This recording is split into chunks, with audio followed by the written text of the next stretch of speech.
What in the world, boys? Boy, Big Low Country. For everybody out there that don't know me, my name is Big Low Country. I'm just an old country boy, former football coach. Love to sit around and talk about sports.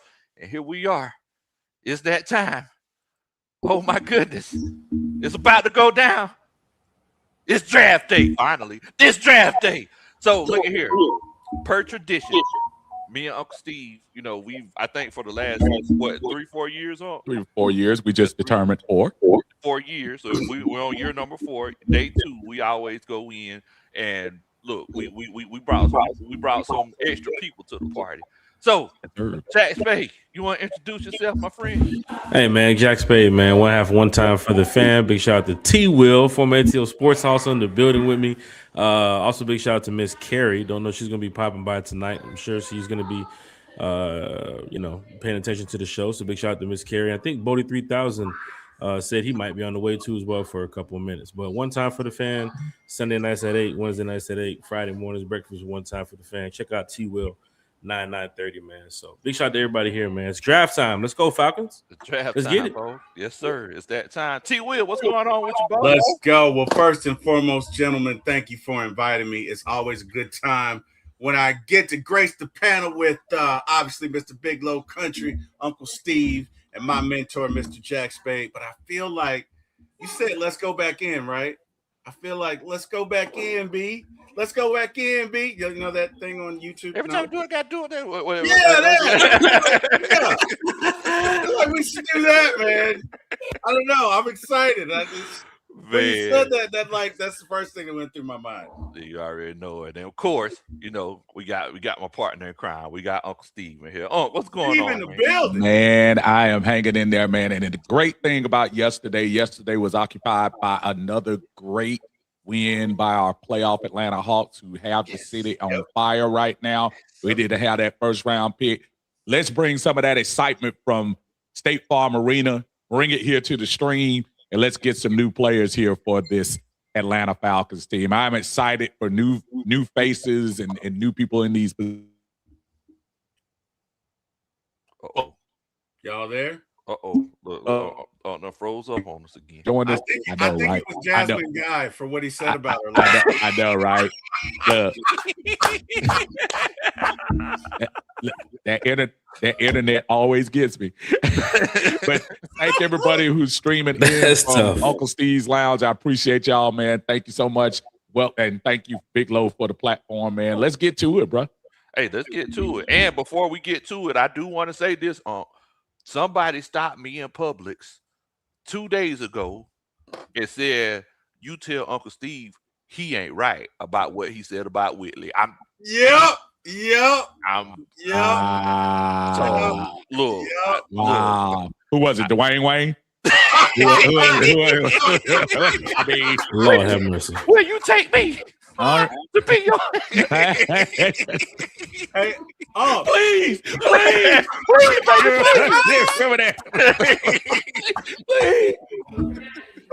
That was something else, boy, I tell you. Okay, I got to share a story with you. Okay. You hear me? I hear you perfect. I was on the show with y'all, but me and somebody else came in late. I can't remember who. Pandemic. Wasn't Maggie on the show? Yeah, Maggie. Yeah. Okay, so I think Maggie, and Pandemic came in late. So it was Friday night. We went out of town that Saturday. So I'm driving and I'm listening to the entire show. And I hear the part where you get to talking about Whitley. Bro, you were wrong, man. Hey, Jack Spade. I hear you, brother. If Uncle Steve was on our show, we'd have to give him a 15-yard penalty for unnecessary. Bro. I was getting ready to drop the wow in the chat. I realized I don't have the soundboard over here. So he did this analogy, and he was wrong, but it was funny. I did laugh, and I'm ashamed that I laughed, but it was funny. But you wrong for that, I just had to tell you, you wrong. That's tough. Shout out to our light skinned folks out there in the city. Yeah, we appreciate y'all. Shout out. Hit that like, hit that share. I think she's fine. They getting ready to reboot the Different World, man. She ain't thinking about me. On Netflix, she good. It's on Hulu, right? Oh, it's gonna be on Hulu. Yeah, I think so. No, it's on Netflix. Oh, now okay, I don't Oh, know. Netflix. My bad. Netflix picked it up. Netflix. Netflix got that check now. They paying some folks over there. But hey, man, let me tell you something. I laughed all the way down to Valdosta, Georgia, man. You and this is the last time to say it, but you and Lo y'all are just special together, man. Y'all are just, bro. My wife got so agitated with me because I got my headset on and I'm laughing, and she's like, "Shut up, T." Man. You know what I mean? Because she's sleeping. She's don't get in trouble now. I was about to say, sleep, and I keep waking her up. You know what I mean? Because you got. Sorry, man. He was dropping bombs, man. He was. I don't know what you were on that night, but you was dropping bombs. He was drinking that Martinelli's. I don't know what that. clearly Canadian. Why the Martinelli's though, big country? Why the Martinelli's though? What he drinking over there? What you say? Nah, it's that apple juice. Yeah, Martinelli's apple juice. Oh my god, that very expensive, boozy sparkling, apple juice. Sparkling Low. My bad. Sparkling apple. Only get it in the hills of Beverly. Not down south here. We sparkling. Okay. All right. Oh, my bad. Okay. All right. Well, why we ain't drinking no fancy water like that over there one time? We not them. Because we not. Hey man, you remember how Uncle Steve did us when we was at the game? Hey, Uncle Steve, look. I'm gonna tell you something. Uncle Steve, he said, no, that's valet. That's valet over there. Exactly. We got our first Superman chat of the night too. Shout out to Dwayne Ruffin. Much love to you. He says what up, it's gonna be a great day. Shout out to Dwayne out there in Cali. Dun dun dun.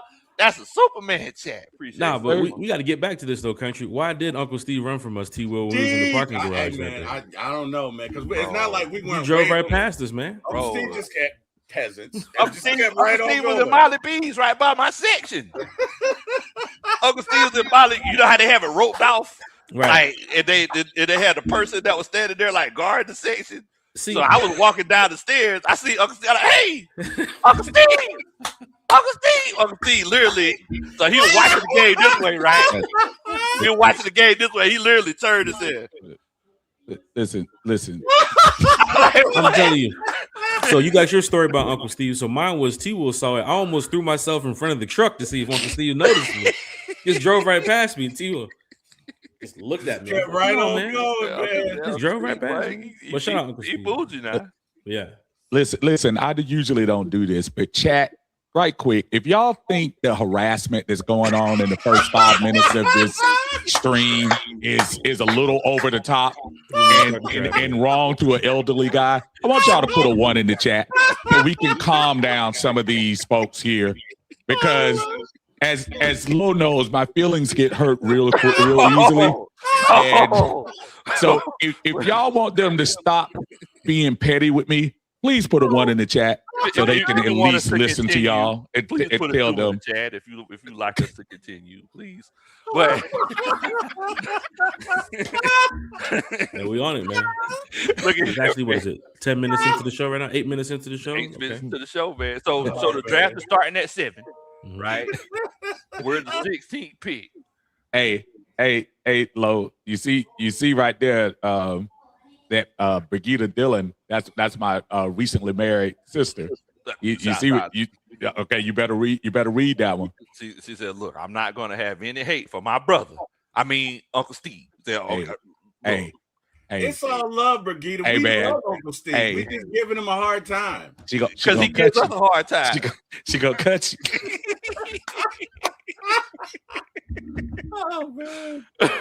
Oh man! We got a draft to cover, don't we?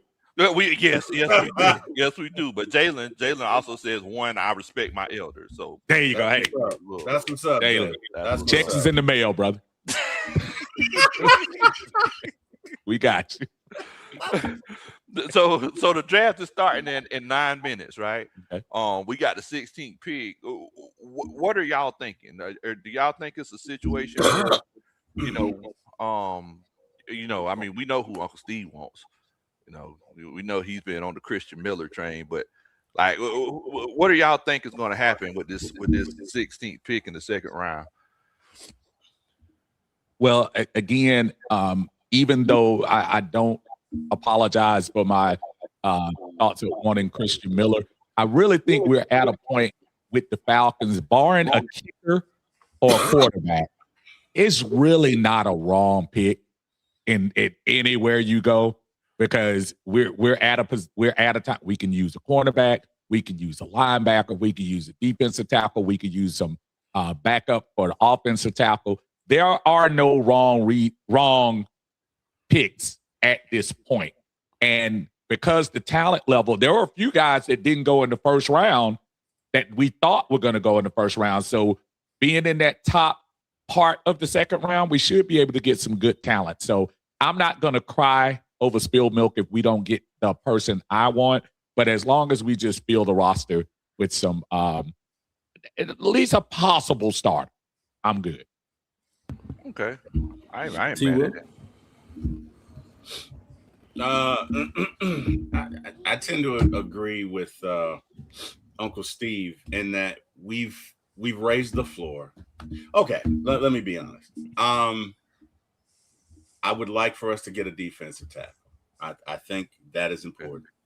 I'd like for us to get a defensive tackle in the second round, but if it's not there, I'd like for us to get a wide receiver. If it's not there, and when I say not there, I mean if it's not deserving of the pick, then let's pivot to linebacker. And if wide receiver, defensive tackle, and linebacker are not there, then trade back, because you can clearly that those are my thoughts. Jack? I mean, the cool thing about it with this draft right here, I think the Falcons should listen to some trade talks at 48. But once again, if you know you can get your guy at 52 or 53, you know, it would be a good position for the Falcons, especially with some of the names that's still on the board. So for the Falcon fans, I would just say, don't be upset by the pick. You know, this is Ian Cunningham's first year as the general manager. Matt Ryan is also in the room doing draft film coverage and analysis too, as well as a executive now in the league. And for Falcon fans, just don't be mad at the pick. But I think if they come away with a Christian Miller, I wouldn't be, you know, it wasn't going to be my go-to at 48. I really hope they get a wide receiver. I think the wide receiver room is something that they definitely need to improve. Even going over it on the show the other night with some of the stats of the guys outside of Olamide Zaccheaus and outside of Jahan Dotson, it doesn't look too good when it comes to who you're going to elevate, who's going to make this 53. So I think if they improve the wide receiver room, if they snag some extra picks tonight, I would love to see them get 2 receivers. But you know, for right now, if they do go 48 defensive lineman, I mean, you can go with a guy like Christian Miller. If they want to trade back and pick up the kid from Florida, they can. Even in the third round, if they come back, they can get the Dominique Orange kid from Iowa State. So I do think that wide receiver is probably their go-to at 48 tonight. I would go with Zachariah Branch. If you can't trade back and get him, if not, I would go with the kid from Alabama, Jeremy Bernard. Yeah. Jeremy Bernard would be a nice pick too as well. But we do know the Falcons sent a large group of executives and coaches and scout team and everybody out there to the University of Georgia for one of their largest pro day this year. So I do probably think that the Falcons could probably get a guy from Georgia tonight. Could be CJ Allen if he's still on the board. Could be Christian Miller too as well. If they want to, you know, trade back and get him too. But I want to see the Falcons get some extra picks tonight. Now, that would be good. One thing that we got to remember. So, number one, there was only one tight end taken off the board yesterday. That's one thing to consider. Which was well deserved too as well. He was a first rounder. So he was a first rounder. Yeah. Number two, there weren't too many cornerbacks taken off the board, bro. That's true too as well. Cornerback would be my surprising move tonight. I mean, but I'm not going to be upset with the picks. I know the Falcons are definitely doing their homework on who they want to bring in. I need my 48th pick on the field. Just give me a guy that can play week one. But they have some names on the board right now. I was surprised to see CJ Allen drop out the first. Right. Yes. And now that he's possibly in the range of where we could select him, they did go down to Georgia. You know, they brought the whole camp down there. I'm thinking they could get a Georgia player tonight. There's a couple of them still on the board right here in the second, possibly the third round. But come away with a trade tonight, Falcons. Trade back, get you an extra pick somewhere in the draft. The Chiefs traded up yesterday, so I don't think that Kyle Pitts news is. I think that's washed. Everybody traded up yesterday. There was a whole bunch of trades yesterday. What's your surprising move, country, tonight? What is your surprising move from the Falcons? You would be shocked. So I'm gonna get to that. Also, Mhm. I did want to address Miss Regita. She said that I gave Uncle Steve a hard of enough time being a baby sister. He's had enough. I do want to tell you congratulations on Miss Regita on the recent marriage, and definitely wish y'all a whole bunch of happy years. Congratulations. The shouts out to everybody else that's in here. But as far as surprising move. I don't know. In the words of Chrisette Michelle, I think I may have had an epiphany. I'm, Sheesh. I'm thinking, I'm thinking we might go cornerback. I know that a lot of people have been putting faith in the whole Kobe Bryant situation, and I think Kobe Bryant is going to get a whole lot of playing time coming up this year. But um, you can never have too many DBs, right? And I don't know if it's going to be Avion Terrell, but I really feel like I feel like we might go cornerback now. I've been saying offensive tackle, especially since the Caleb McGarry situation. You can only have so many defensive tackles on your team, right? Like, right as of right now, how many defensive tackles do we have? Do y'all know? But it's like 5 or 6, right? I believe it's like 5 right now. Yeah, I mean, normally you go into a season with 3 or 4. Hmm. So, I mean, I don't know if it's one of those cases where we would, continue to stack that position, but I could very well see us going offensive tackle or going with a cornerback. As long as it's not a kicker, man, I'm good. I mean, as long as it's not the beggars can't be choosy. I saw somebody up there saying that you can make a wrong pick. Now, don't get me wrong. You can make a pick that doesn't turn out like you want. Mhm. But what position are you going to say, oh, that was wrong to get a wide receiver? No, we need depth. Right. No, that's not wrong to get a linebacker. We lost a couple of linebackers this year. No, that's wrong if we got a defensive tackle. We need some with the 26 in the run last year against the run. Yes, so sir. you need to if we open our eyes and really look, there's no bad way to go as far as this. It's not a lot of ways you can screw this up, I think. Completely agree with you. Completely agree with you. We're in a position where it's like, and Ian Cunningham said it earlier this week, but we're literally BPA, best player available. So I'm eager to see what's going to happen. Shouts out to everybody that came in here to chop it up with us tonight. Old John Purse is in here from from Tennessee. Says Coach Lowe says, will Southern Silk perform during next year's Super Bowl? Shouts out, I don't know, man. Uncle Steve, he be tripping. For some reason he want to get paid more than everybody else. Show me. That's my motto in 2026. I've been holding up this group for all this time. Remember how it used to be the time long time ago? In the last 10 years, it's been Morris Day in the time. I need Uncle Steve and Southern Silk. Now, hold on. Whenever you say you got holding us up, I'm thinking about changing it to Uncle Steve and Rayon. Like Southern Rayon. They're changing it up so there could be a distinct difference. Hold on. Wait a minute. You said you've been holding this group up for the last. Now, in what context do you mean holding up? Like, you mean holding us up, like holding us back? Didn't you see a movie? Didn't you see a movie last night that was representative of this? Remember how Michael had to hold the Jacksons together, and then at some point, somebody smart in the group, had to say, "Hey, Mike, Randy ain't it? Tito ain't helping you." So you have Michael, and then you have Jermaine. Right. Right. And you can be Jermaine. That's fine. Jermaine did all right. Jermaine, he did okay. I actually like Jermaine. Jermaine did his thing. Now, like, he had a really good. I like Jermaine. Actually, he ain't no Michael. Hey, look, we have 8 defensive tackles. I went to Scott Karasik, like Jurassic's good job. Site on X, and yeah, we've got 8. We've got Zach Harrison, Brandon Dorless, Mason Smith, Deshaun Hand, LaCale London, Ben Steele, Elijah Garcia, and Chris Williams. That's a lot of defensive tackles to draft. But you can always get better. I mean, hey, you're still bringing in some undrafted free agents too as well. But they probably might get a defensive lineman tonight. At 48 is where I'm looking at. Like, you don't have to now that CJ Allen's still on the board. A couple of these good wide receivers are still on the board. But then again, come away with a player that I need on the field week 1. That's the biggest thing about it. But a lot of these players here in the second round, I mean, they are pretty decent still. T. Will, you know about some of these players.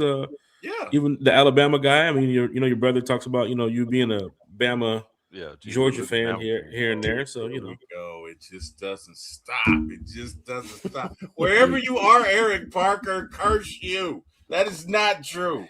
Anyway, kind of flaky. No. Yeah. I see you did. Okay. All right. I just threw it in. Okay. I just. Okay. What you say? You said roll tide? I'm gonna let you have it. He said roll dogs. Roll dogs.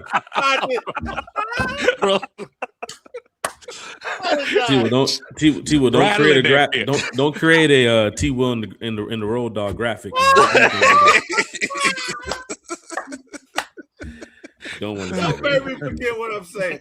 No, but first thing he has said is like, look, you build through the trenches, right? So we have 8 defensive tackles, but if you could get a stud, okay, hey man, because we need to stop the run, right? Yeah, we need to be able to stop the run. It looks like we're going to a 4-3, although that has not been confirmed, but it looks that way. We need a run stopper, man. So I'm okay with getting a D tackle. And so do you think the Falcons were blowing smoke by sending everybody down to UGA? I mean, I don't. I think they're interested in several players, right? So there's CJ Allen, there's Zach Branch, there's Christian Miller, right? So yeah, I think one of them. And while we're talking, I'm going to pull up the draft cast. Yeah. So right now the 49ers are on the clock. And while you're talking about that, T. Will, I'm just going to pull up the best available players that are still on the board. So they're saying Jeremiah McCoy out of Tennessee is the best guy. But here's just a list of some of the guys that they think are the next ones up. You got Emmanuel McNeil Warren out of Toledo, the safety, Avion Terrell, Denzel Boston, wide receiver, Caden McDonald. A lot of people have been mentioning him, but I just want to show y'all some of the people that are still on the board. My bad, T. Will, you go ahead. No, you're fine. I mean, I pretty much covered it. I mean, hey, let's get into it, bro. You're good. You are good. Yeah, but I'm okay with the D tackle. I mean, I'm happy to see a general manager who wants to build through the trenches, because I do think if you look at the Eagles, a lot of their success is tied to their offensive and defensive line being maulers. So, yeah, I'm okay with getting another D tackle. I'm okay with getting another edge rusher. Anybody in the front 7, I'm okay with. To T. Will's point, with those 8 defensive tackles that we got right now too as well, if you get a Christian Miller, he's going to be on the field week 1, so cancels out somebody who doesn't make the 53. But Christian Miller is a guy that's definitely going to be a big impact for the Falcons if they was to get him too as well, with Dorless, of course, with Jalen Walker too as well at the linebacker spot. Then you got DD back there, you got Jesse Bates back there, Xavier Watt. So Christian Miller can fit in to this team. This team I think pretty well.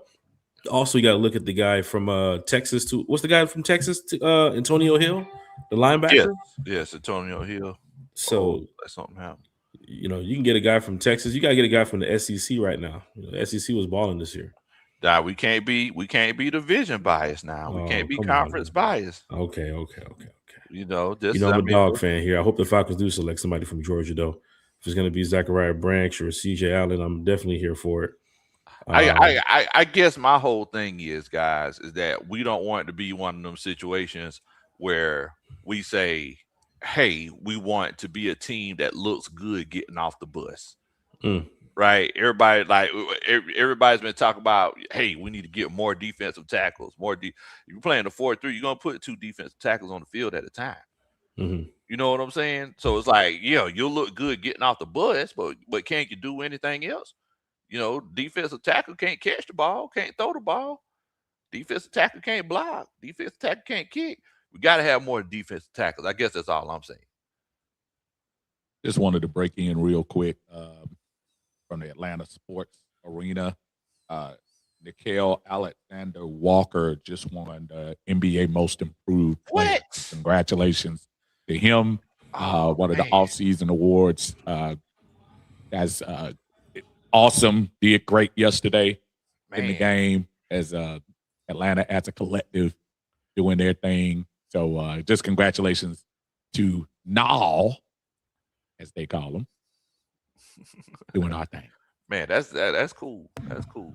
Can't beat that. I was talking to when I was doing a stream on Tuesday that the Atlanta Falcons groundwork that they're setting today is going to, they have to look around and see what's going on. The Braves are on fire. Mm-hmm. The Hawks have energized Atlanta. The Dream brought in the best rebounder in the league and look like they're going to be a force to be reckoned with. They got to find some of this momentum, and it starts today. It starts with what we're doing right now. You're completely right. You are completely right on. Like if not today, then when? That's like right. when did you start it? If it's not today. Let's see here. We also got a Superman chat here. Hey, 1 second. Shouts out to Willie Dot. Willie Dot says, blessings, Uncle Steve and panel. It says, big on getting defensive tackle, but confident whoever we will get will be a good fit. Shout out to Bajan and Drake supporting them Hawks. Dun, dun, dun. That's a Superman chat. Shouts out to you, Willie. Let me give him a little right quick. Since he going Well, my heart starts beating triple time. Wait a minute. Thoughts of super chats on my mind. What? I don't figure out just who to believe, but you're here with Uncle Steve. With Uncle Steve, you get weak and you know why. Yeah, wait. The beautiful sounds of Uncle Steve. Thank you, Willie Dot. We appreciate you, brother. Tyler, that was brought to us without the vocals, without the vocals of one Big Low Country Sport. Y'all see this? Like what in the world? Like, damn, boy, Uncle Steve just keep hating his heart, don't he? Ooh. Good, this is great. Hey, T Will, don't. Yeah, you can be in on the next song. I got you. Let's talk about it afterwards. He might feel a certain way. He might go a certain way. Wow. I tell you, boy. Always. T will go over there and represent one time for the fan. Well, now go over and do your thing. Look like they got the pick in, y'all. So let's see what. Just collect the royalties, man. Just collect the royalties. Just sit over there drinking sparkling water and just throw shade. Hey, man. That's what he do. Hey. That's what do what you got to do, man. For real. Clearly Canadian, man, is one of the best. I don't know but you got to drink it from the bottle. You drink it from the can. That's kind of crass. It's almost something you do in South Georgia. But it's just one of those things. When you're from the city, you drink with class. Oh, wow. Good well water. That's wow. Let me stop. Good thing. Let me stop. Shout out to my South Georgia people. I'm just messing with y'all. No, y'all don't listen to that. Y'all see what he think of us. Oh man. All right. They got Deshaun Stribling out of Ole Miss, and I think that was old boy who was killing Georgia, wasn't it? Sure is. That was homeboy that was dogging us out in that second down there in New Orleans. Yeah. Wow. So the crazy thing is, I guess the whole Brandon Ayuk thing is just done, right? It's got to be bringing him in.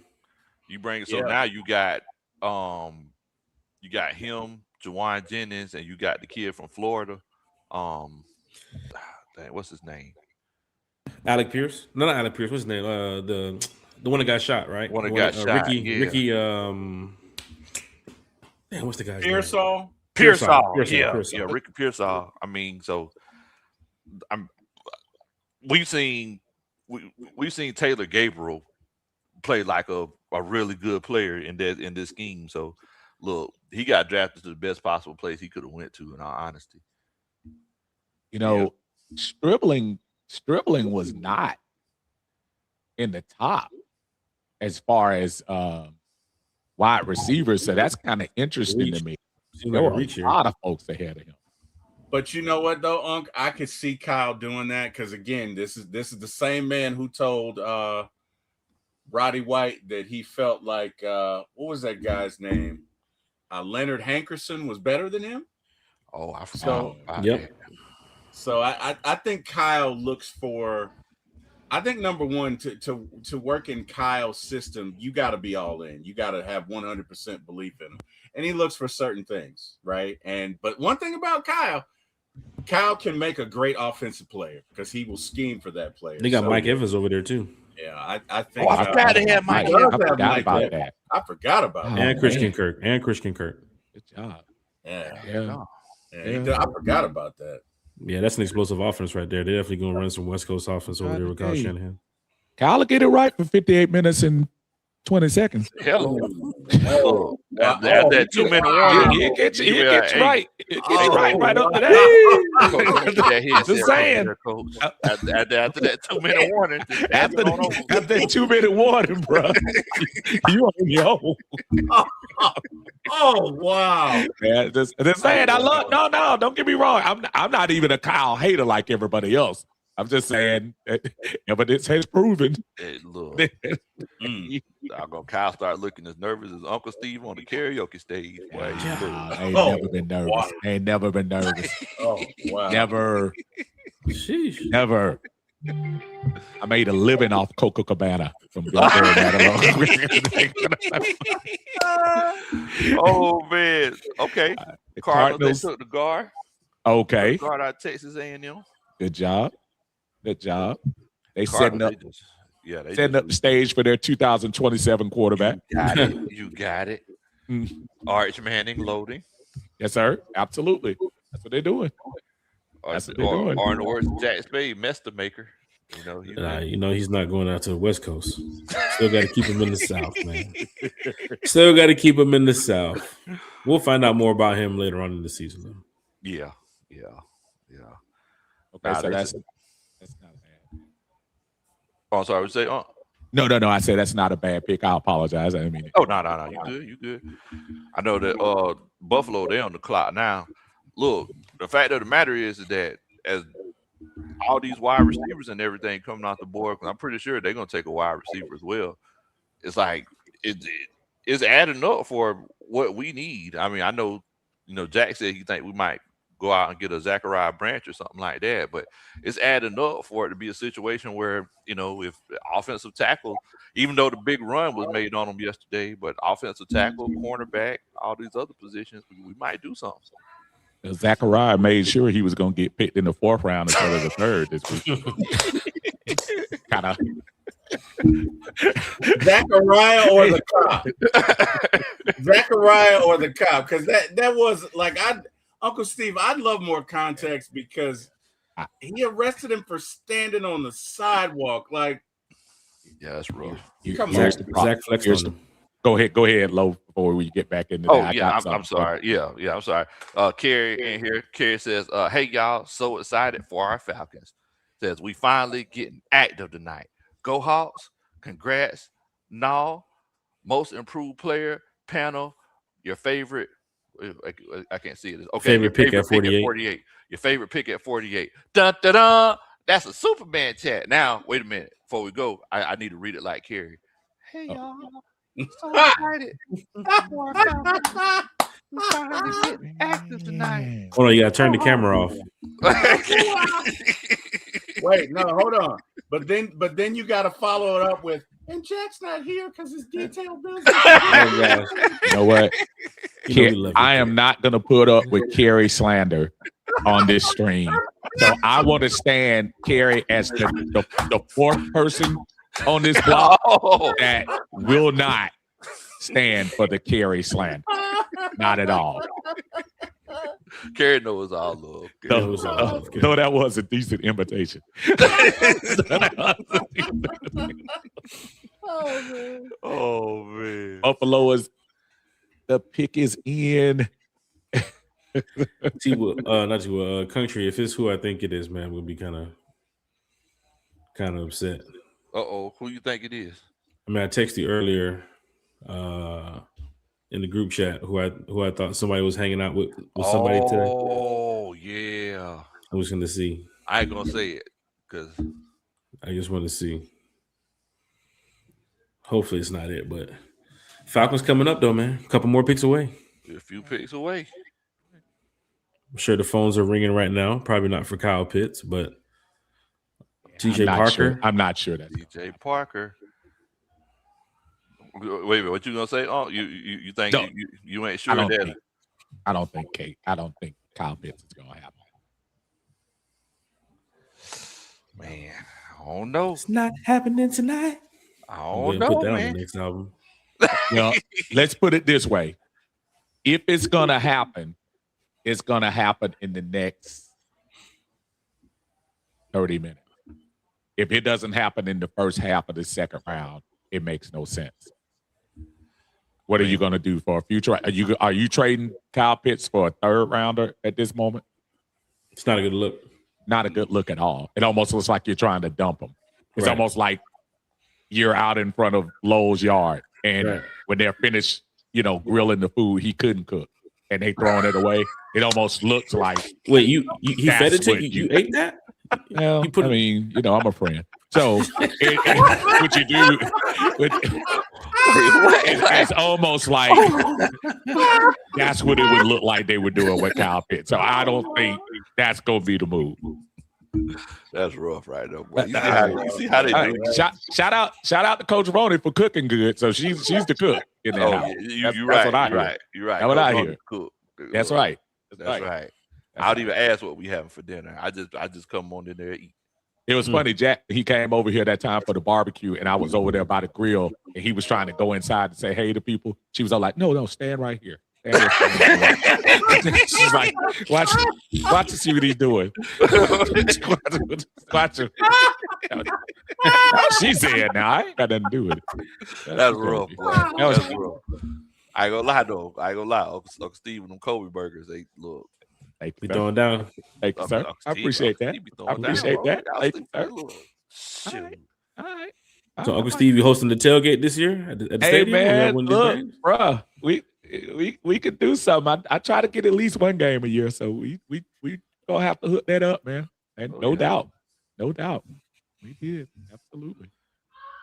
Who we got over here now? Texans, right? Texans on the clock. Kerry said, "Wow, nobody answered. Wow, no one answered my question. Wow." Oh man, see what I'm saying? See, 3 of y'all were too busy with the Kerry. Yeah. See, but Kerry, I said Christian Miller. I've been on that boat since probably we started talking about it. Well, I'm gonna tell you, Kerry, if Jamar McCoy continues to fall, I can see us going after Jamar McCoy. I was saying a little bit earlier, like Chrisette Michelle, I had epiphany, and it comes to me like an epiphany. So, or if not, I can see Avion Terrell. I think we're going cornerback. What you thinking, Jack? CJ Allen. Could possibly be Lee Hunter too as well. Zachariah Branch, I told you they get him like in a trade back if he's available. You do need another wide receiver, man. Christian Miller, I'm a big Dogs fan. I want to see the Falcons go Dogs tonight, and I know we're not trying to be like conference or division bias when it comes to college football, but I want to see them select the Georgia player. And if CJ Allen's your guy that you compare next to Divine Diablo, then that'll be perfect. But if not, go Zachariah Branch, man. Get a wide receiver, man. It's not a reach if you get Zachariah Branch right now. I think it's a reach. I think it's a reach. Yeah, but Zachariah Branch on this level right now. Yeah. Zachariah Branch. Yeah, second With our round. wide receiver core right now. I think you can get him at the third or fourth. I really do. I think he's gonna be around. He's a little short too. I mean, not no offense. I'm just saying, but yeah, he'll be there. He'll be there. We don't know that he can run the full route tree because we didn't see that at Georgia. I think those are the two things that are going to hold him back. Is that he's great as far as yards after the catch are concerned, but 70% of his routes at Georgia were wide receiver screens. So we don't know if he can do an deep out. We don't know if he can do an in cut. We don't know if he can do drags. Like, it's just certain things. And I think that, and to Uncle Steve's point, the fact that he's, a little undersized, I think he'll be there in the third round. Okay.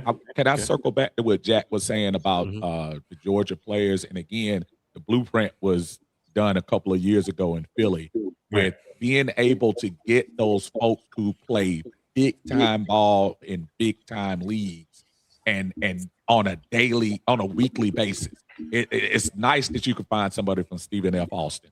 It's great that you can find North Dakota State in the talent every now and then. But I would love to just get that guy who's used to going through those trenches week after week after week after week against the big boys. And I'll even say Big Ten now. I mean, you got to give them some love last couple of years with the kind of play they've been doing the top half of the league. Oh, so Caden McDonald's off the board, went to the Texans. That's really a good pick for them. Yeah, it's good. Yes. Texans defense is not the problem. That's just depth. That's more depth. They got to see what's up with C.J. Stroud, even though they did do his 5th-year option. The crazy thing is that 2 years ago, you would have thought they would have been extended it because, the whole C.J. Stroud mania. But it's crazy how people come back down to earth, man. Almost like your boy Desmond Ritter. Sheesh. Man, you gotta leave him alone. I love that. That's what I'm just. Shout out to the Desbians in the chat. Like I told you, Jack. I'll tell you a story. I was sitting next to a certain content creator and Coach Roney, and somebody tried to tell me, oh no, there might be a diamond in the rough. And I was like, no, that's cubic zirconia, bro. That's moissanite. No, I'm telling you, he's spinning it up. He's spinning it next to Marcus Taylor Heineke. Taylor Heineke. Those are some good years with the Atlanta Falcons, wasn't it? Man, it was fun. You didn't know what you got every Sunday from Desmond Ritter. You just knew that Desmond Ritter was going to show up to play the game. We knew that. I love Desmond. Pretty much. Arthur Smith is at Ohio State right now because of Desmond Ritter. Just keeping it real. Somebody asked me last night. Tell me I'm lying. You ain't told no lies. No lies told. Somebody asked me last night. What game was it for you though when you lost faith in Desmond Ritter? It was for me. I think it was the England game. It was the England game. That's the baddest I ever seen you, Jack. That was a long 9-hour flight to go over there and watch that performance. Remember that tunnel that you run out of when they at the beginning of the year and they're announcing the offensive starters and they say quarterback Desmond Ritter. That's when I lost it. That's pretty much it. Oh, you lost it before then. Y'all sitting there trying to pretend like I love that y'all sitting there. the England game, I was done. I love this Jack so bad, boy.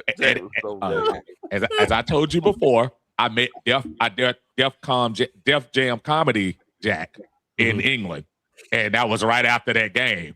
And Jack was hot about that game.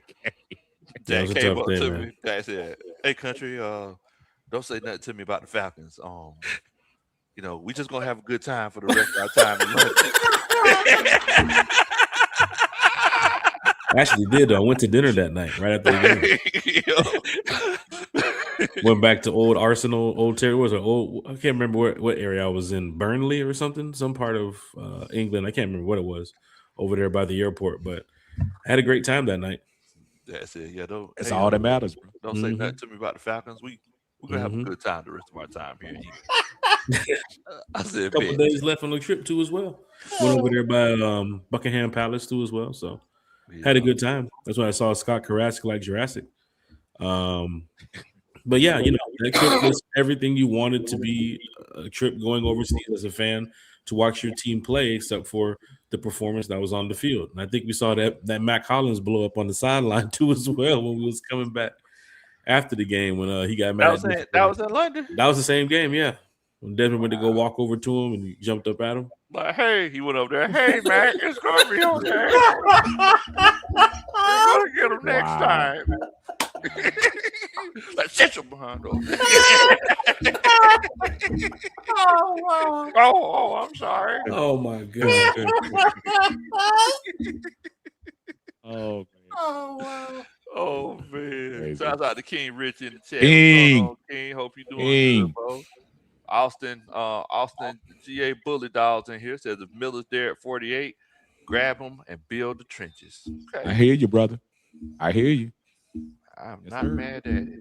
The way it's looking, he probably is going to be there at 48. The way it's looking, bro. So could you trade back and get him though? With the way this draft is moving. I mean, dude. Oh no. Go ahead and grab him up, bro. Yeah, I agree. Chances. I agree, Unc. I would not do that. Look, we haven't seen the trades yet. Like we're at pick 5? Pick 5. And the way that the draft was going last night, it was a trade. Colton Hood went to the Giants. I don't think you're gonna see any trades, y'all, till like maybe the 3rd round, man. Then people come because remember you filling in your roster with the 3rd through 7th round. I think Colton Hood, that's one cornerback off the board. That's one cornerback off the board from Tennessee. So the dream of the Terrell brothers might not be as not be a thing. They ain't got 10 picks, and there's a couple of teams that definitely need cornerbacks. Cincinnati needs cornerbacks. Aints need quarterback. I don't know. That's a thing. That's a thing. Let's see what happens, man. Let's see what happens. Steve, you had a chance to go see the Michael Jackson movie yet? Absolutely not. And I'm going to tell you, listen. What you say it like that for? Look. I'm down with, and for those who get a chance to see Michael today, I hope y'all enjoy yourselves and stuff like that. A lot of people got a chance to see it, but I'm gonna wait as I usually do for streaming. I think it'll be at our homes in about a month or so. Because I don't think it's gonna be I think you might get the most this weekend. Then after that, it'll kind of die down. But, I don't. I'm ready for the Prince movie. Yeah, I think that movie's gonna do. I think that movie's gonna do big numbers. Which one? Prince? Michael Jackson. Yeah. You think so? Yeah, I do. Define big, just out of curiosity. $1 billion. Billion in what? Revenue. Pesos? We are not doing that. Uncle Steve's such a hater, man. Uncle Steve, boy, hating on Mike. Boy.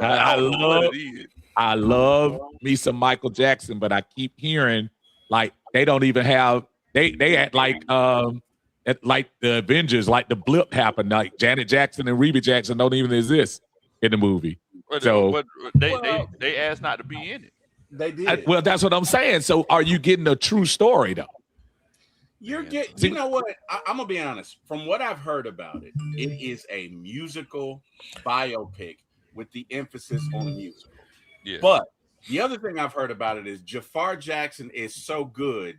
Halfway through the movie, you forget you're looking at Jafar, and you feel like you're watching Michael.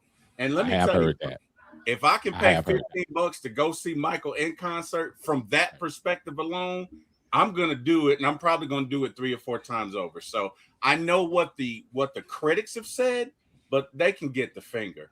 I legitimately feel like this is going to be a worldwide hit, and I think it's gonna do $1 billion. It's dominating the box office right now this weekend. It's a projected Another 100 million cornerback so off the board too, y'all. Just trading Stoops off the I board. didn't know Arizona had that many. What pick are we at now? We are 39. So we are 9 picks away from your newest Atlanta Falcon. Okay.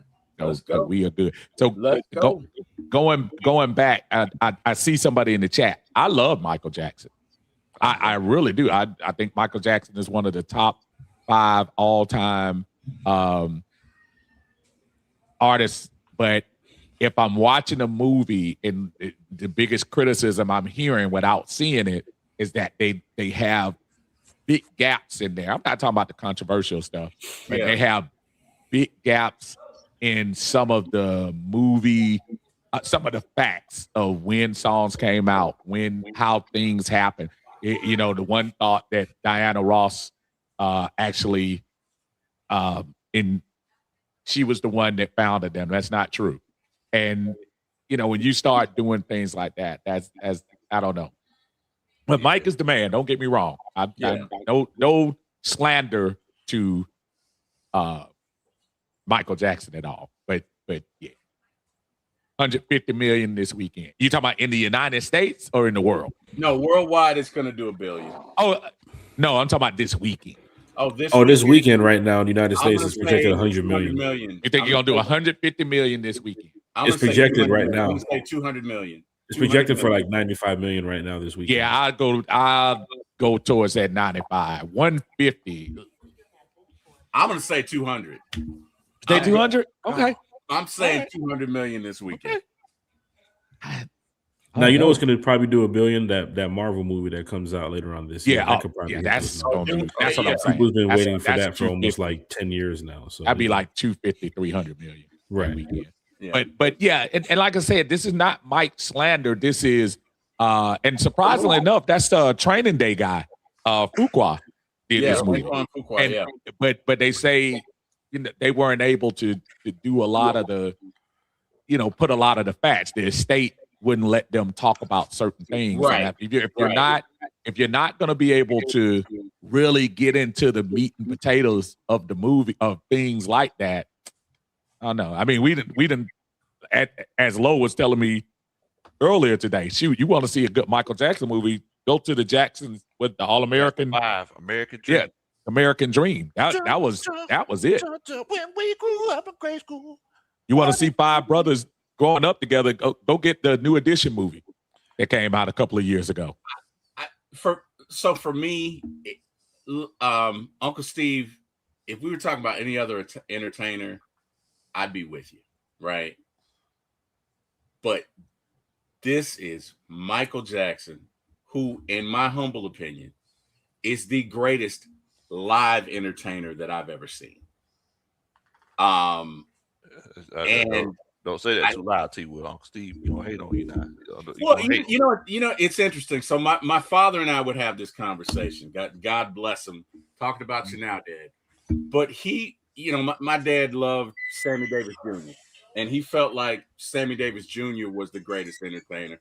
And that was just a conversation that, he and I, we there was never going to be a winner because I never saw Sammy Davis Jr., but he wasn't in my generation anyway. My generation was Mike.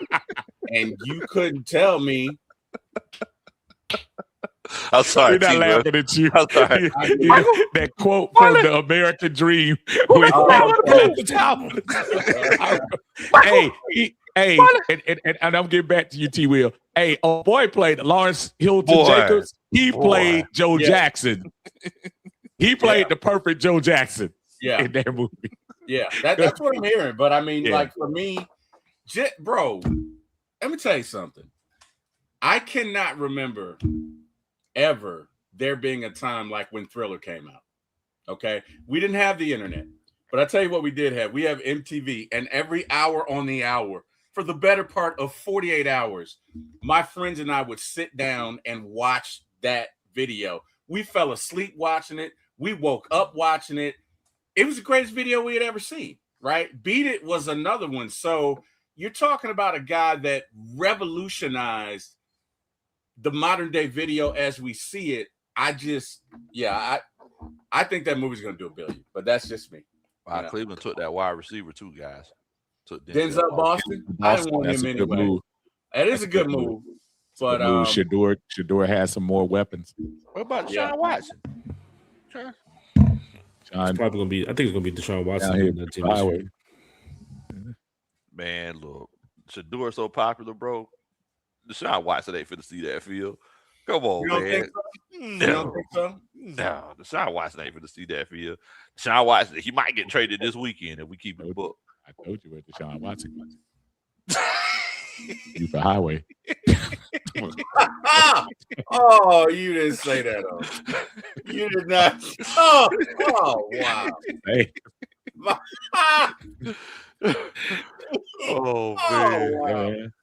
Oh. That money was guaranteed, bro. That money was guaranteed. Guaranteed.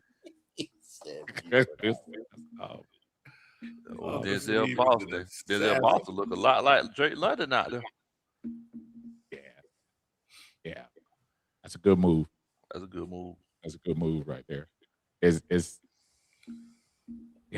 Well, we are 8 picks away at the moment. No hearing about Kyle Pitts at all. So Kyle Pitts somewhere laughing at everybody. Exactly. I think they're gonna ride it out, man. They're gonna ride it out. It'll be a smart move. Kyle Pitts is the weapon.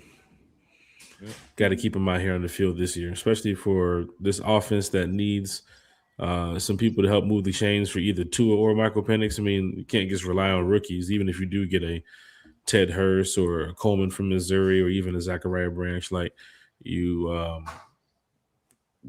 kind of have to look at the fact that, like, Ian Cunningham, man, I don't even know. Hold on. I'm trying to get this out clearly. Ian Cunningham, I think, did a good job, like, putting together this roster this season. So even if you're looking at what the Falcons do tonight at 48, even if it's, something that the fans don't like to see, like, you just have to know that the player has to be available to play week 1 on the field. So that's one of the biggest things I think the Falcons can do tonight. Definitely. Yeah, we get like Mason Thomas, picked by the Chiefs, coming out of Oklahoma. That's a good move for them as well. I got some falsehoods I need to straighten out real quick, Lo. What you got? If you look over there in the chat, somebody is not telling the absolute truth. What they say? Who was it? That's my better half.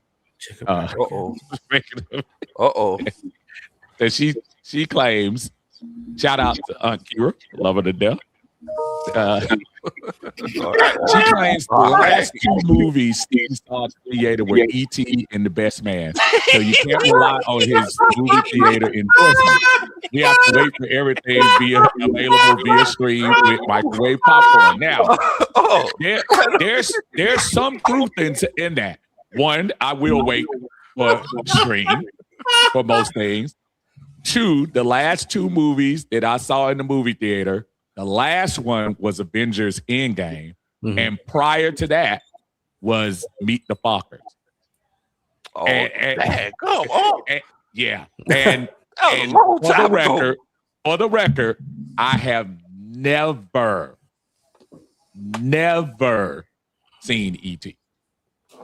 You never seen E.T.? I have never seen E.T. I think I'm in the same boat with Uncle Steve. I've never seen E.T. and have no desire. Nah, nope.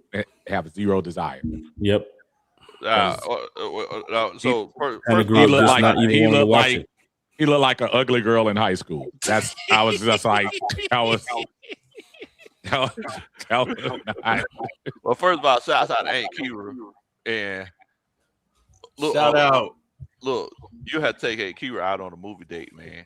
Like that's look that got to be something. I have to take out on a movie date. Yeah, man. Last time you been to the movies was Meet the Falcons. Avengers Endgame. Lonesome Dove. Endgame. The Return of Lonesome Dove. Like The Return of Lonesome Dove. Oh wow! you gotta Antonio take James. A Antonio James said Endgames was 8 years ago. that was 8 years ago. Okay, and then that's the last time That's I tough. been in the movie. Oh, Cassius man. Howell goes to the Bengals. Oh, the Saints got Christian Miller, is what somebody just said. Somebody just said that in the chat. Gosh, Good move for them. My If it's TV true, running behind or something? 'Cause I don't see it on mine. nah, they folks all on Oh, okay. Twitter Okay. Twitter finding out. Okay. Finding out. Please don't Yeah. spoil. Don't do spoilers, bro. Yeah, for us, please. Give us a Give us a chance to react. give us a chance to do our thing. Yeah. That's kind of whatever. But that being said, I 8 years ago. Oh, 8 years ago, man. I'm sorry. Yeah, that's about right. That's right. man, we were That's like right. just fresh off the Super Bowl run. Then, like that was a long time ago. Right. Hey, man. It is what it is. Streaming costs what is it? $10 $10, $11 a Look, I month. ain't mad at you. 2 years ain't later, mad you can see every movie you want to watch.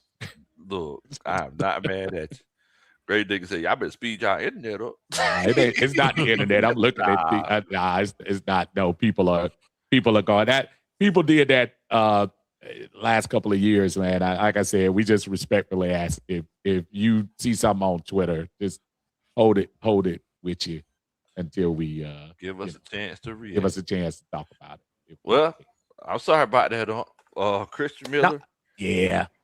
Going Yeah. to the Saints. Dang, But good for you him, man. That's a good move.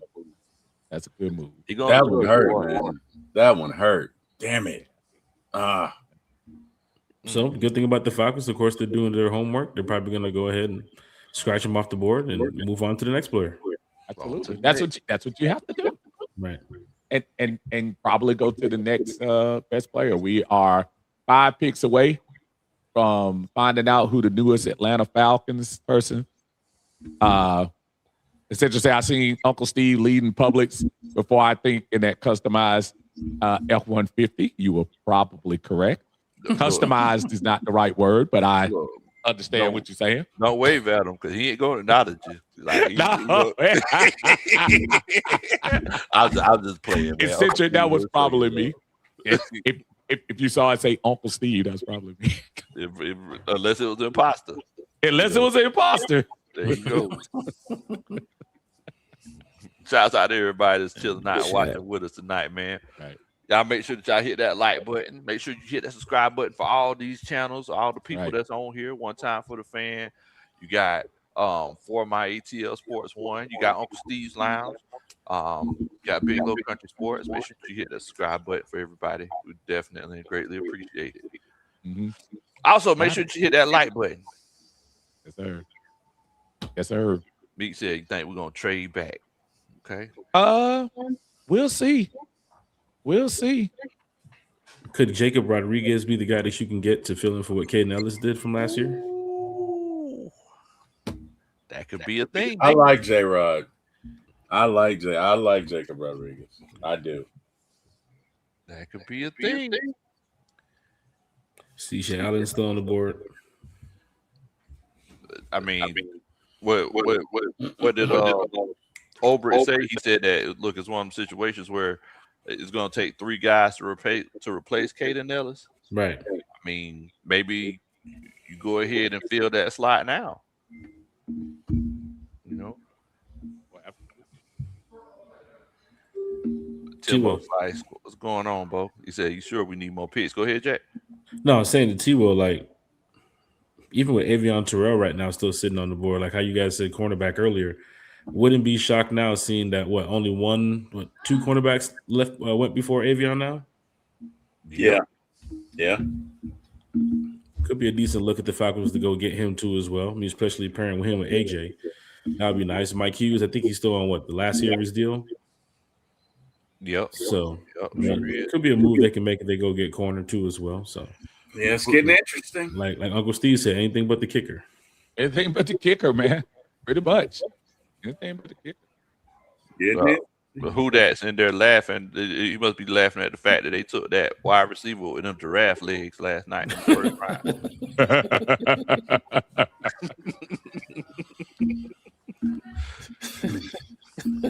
Kerry said Miller is Atlanta too. That's nasty. He a op now. Daggone. Well, listen, if you wanted him, you could have got him. You could have traded up and got him. I mean, if you really want a player, you make a move to go get a player. Almost like our buddy last year. We wanted Pierce, we went to go get him. Right. And so they made a move to get my man. So we basically traded Pierce for Ty Simpson, pretty much. Pretty much. There you go. Rams got the quarterback of the future. I think we got the better end of that. Right, yeah. I think we did too. I mean, especially since Sean McVay act like he don't even want him. Yeah, he did kind of act a little weird. Yeah. So apparently they never met. Is that true? They never met during combine or pro day or anything? He said in one little small interview that he talked to him, but one of the interviews, it was a little short interview where he said he had spoken with him. So. I don't know, Bo. That's nasty work. But I don't know. I think Carrie put this in our chat earlier. She said that Les Snead is like real good friends with Ty Simpson's dad, and like has been advising them this whole time. And buddy. It's the buddy system. It's the buddy system. Hey man, there you go. Yeah, that was a stretch. Yeah, that was a stretch for Ty Simpson. Really much of a stretch. I did. Go ahead. No, I was. I know I didn't get a chance to talk about it yesterday. I'm very interested to hear you guys' take on the news yesterday about James Pierce Jr. and the fact that it looks like there's a road to dismissing these charges if he finishes this 6 month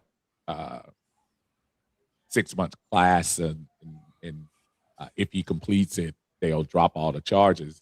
I was very worried, not so much trying to absolve him of wrong. You hit somebody in the car, you're wrong. But I was very. It was very interesting that. Jacob Rodriguez off the board. Jacob Rodriguez and the Dolphins. Yeah. I'm not liking the way this is going. Yeah, man. Yeah, they getting all these cornerbacks out there. You got some good players that's still out here, though. Linebacker, I'm sorry. Oh, yeah. Shoot, man. There's still a lot of good players now. You still got, let's see, Jabbar McCoy, who has that injury history, unfortunately. Avion Terrell. Zion Young from Missouri. Zion Young. Anthony Hill, Texas, you're right. Linebacker. Still got a tight end out there. He lost those. Yeah. Brandon Sissy, Zachariah Branch. Yeah. Chris Brazzell. I'll be honest with you. I'd rather have Chris Brazzell than Branch, in all honesty. The fact that he's a Tennessee receiver and has a limited route tree doesn't bother you, Lo? I'm good with it. I just look and especially if you keep Kyle Pitts, we need a legit field stretcher, right? And I mean, he has the size and the speed to do it. Don't we still have Dylan Drummond? Yeah, we still got Dylan Drummond. Yeah. You got to coach him up to be something right now. Even his last year's season stats wasn't all that good either, playing with Kirk Cousins and Michael Penix. But you got to draw some stuff up for Dylan Drummond if you want him to be a field stretcher or a chain mover right now. I mean, that's why if you draft a wide receiver, he's probably going to be on that 53, and he's definitely going to be on the field. So if Zachariah Branch is still one of the top 10 picks right now, wouldn't hurt to take him. I mean, Detroit. look, at the end of the day, we got to find somebody to replace David Seals. I mean, because that was a huge loss for us. Like, how are we going to recover? We will survive. Well, Detroit, with their picks. The Jets traded their pick. Is that? Yep. Yeah, They traded their traded picks. So they're Detroit. coming in now. All right. So trades are happening. Okay. Yep. So maybe the Falcons are getting on so that's something. cool. So these people know what they want. Derek And Moore. Derek Oh, Moore. from Michigan. I wonder if Nice. that's our Derek Moore's son. The coach? Yeah, Derek Moore played at Georgia Tech, played for the Falcons for a little bit. I don't know. You probably remember, right? Derek Moore. The running back. He was only here for like a few years, but he played at Georgia Tech. He was a coach at Georgia Tech for a while. I don't know if you remember. He also did the Falcons. What do Falcons do? Rise up chant deal. Oh, really? Yeah. Oh, okay. Yeah. What do Falcons do? Nice. The preacher? He sounds like a preacher, Nice. but he's at South Carolina now. He's like their motivational guy there. But I was just wondering if that was his son. All these players 3 picks away. Y'all 3 picks away. All these players' kids, they be playing football. Yeah. All right, so my guy's off the board, and You still got Lee y'all Hunter guys- out there too. Lee Hunter's still out there. you shall. You okay? No, I'm good. As I said before, there are a lot of folks still that I have interest in, still on the board. So I'm not discouraged at all. I mean, we're talking about the 48th position as your first side. I mean, we had to go through this with Peter Kahns, if y'all remember that name. That was the year when we gave away. Do we really want to bring up Peter Kahn's uncle? I mean, we have to, because that was the year we traded away the first round pick to get Julio, and that was the result the next year. He never turned out to. I'm not even sure if Peter Kahn's even started for us. I think because Mud Duck was still. He was awful. Mud Duck was still starting in, right? Yes, sir. Donkey Hooters. He was awful. So he was. Let's praise that Marshmallow Cons. Yeah. Marshmallow Cons. Cons Yeah, and Jalen man. Mayfield. I mean, I don't know if he was Jalen Mayfield bad though, but he was pretty bad. No, I think he was. That's fine. He was I think kind of he Jalen Mayfield bad.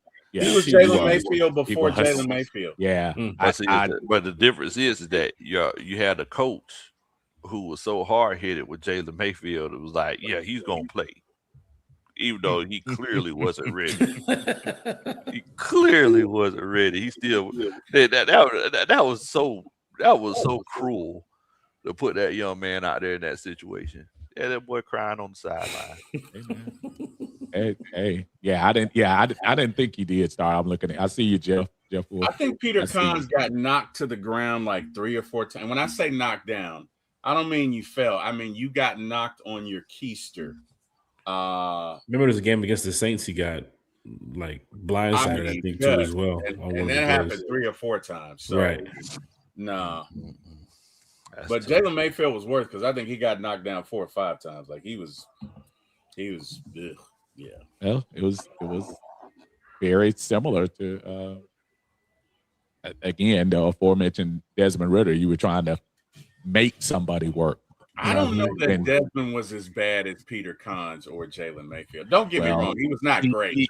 He when you didn't have any other choice, though, T. Will, you didn't have that. Yeah. I mean, you didn't have a choice.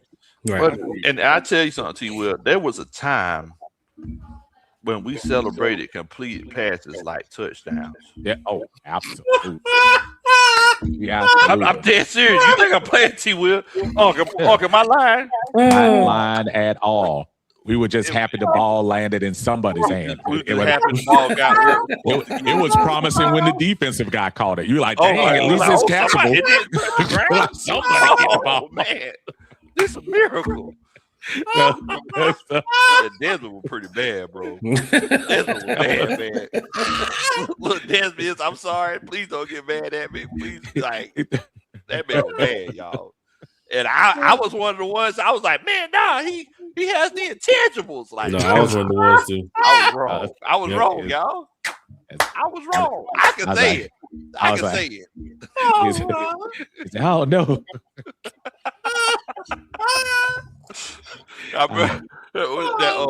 What's Scrappy Mama name? Mama D. Mama D. Who's that? Look, I was saying, I was wrong. I was wrong. I was wrong. I'll say it to you. I was wrong, man. y'all. Hey, man. That's some tough times in Atlanta, man. Hey, man. What's going on, Island Mike? What's going on with you, bro? Is it a possibility C.J. Allen could drop to us? I think so. I see Carrie in the chat saying the Bucks might take C.J. Allen because they need a linebacker right now. Oh, that is true. That'll be Christian Allen to the Saints, And they C.J. get Allen to banged the Bucks yesterday too. And they got banged yesterday. Yeah, they got banged. Yeah, I was born in the dark. No, but C.J. Allen to the Bucks would be ridiculous, and of course, Christian Michael down there and Christian Miller down there in New Orleans. So 2 Georgia players going to 2 of our rivals. I mean, the Falcons have to come away with a Georgia player tonight. Well, again, we got a head start, I think, on the defense, fellas. So Right. I don't want to underplay the fact that we have scrubs right now. We got the buildings of a pretty good defense. Oh yeah, These folks have to go out and get some guys. So let's look at the positive. Shouts out to my brother Tyler Russell. Says, well, after yesterday, Oh, Tyler. the offensive tackle was off the board. It was crazy. You still got Jennings Dunker. That's my guy. Yeah, Tyler was there with me during that bougie Bigelow moment. That he was got listen up, man. when we were at the Falcons practice last year. So the hill, right, where they practice. So we all went down to the bottom of the hill because obviously you're down there, the players there, they're getting ready to come up. So we all down there chilling. When I say it started sprinkling so light that some of the drops didn't even get to the ground. Come on. Somebody next to me and Tyler was like, I need to go up to the front. I go up to the cover. Hold on, let me. Hey, I'm gonna see y'all up there. We were literally me and Tyler like, man, it was raining, y'all. It wasn't raining, bro. It wasn't. Country smart though. If any one of those droplets do touch that hill get wet. It's gonna be it look like one of the players trying to get to the top of that hill. Don't take up for him. Don't give him that. I done caught it a few times. T-Will's out there with cleats on. I was like to tell Coach Raheem, like, hey, y'all want another offensive lineman or defensive lineman? T-Will right here. T-Will's out there with cleats on. He was out there. Hey man, I was not gonna fall. Okay, that hill ain't no joke now. I ain't gonna lie. Zion Young, y'all. Zion Young from Missouri to the Ravens. To the Ravens. 2 picks until the Falcons pick. This the one right here, y'all. Yeah. Like this the one. 2 picks. Hopefully the Bucks don't get CJ. This the one. We'll see in a second. Hey, their number one need on one of the online I'm looking at now, they're saying that's their biggest need is linebacker. So let's see if Jalen Walker, DD, even the return of Troy Anderson. Ooh. Hey man, what's going on here, Parker? Look, I feel like when it comes to Troy, why are we?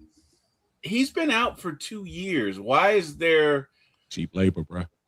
Cheap labor right now.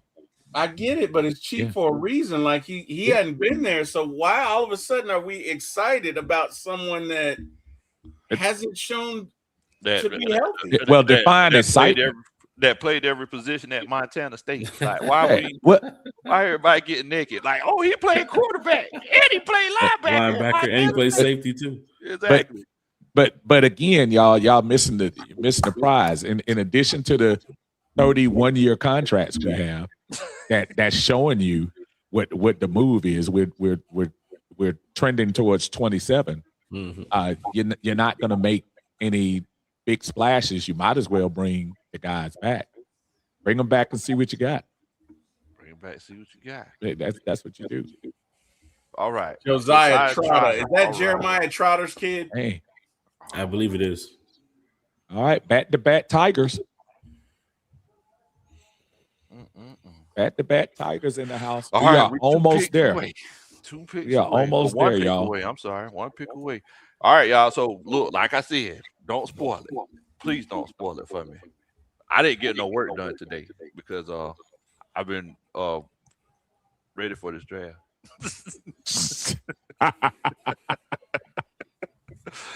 Oh no.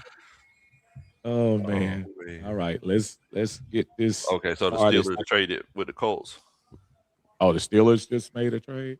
Yeah, apparently. What's that? The second or third trade of the second trade of the second round right now? Yes, sir. Falcons can get in on something.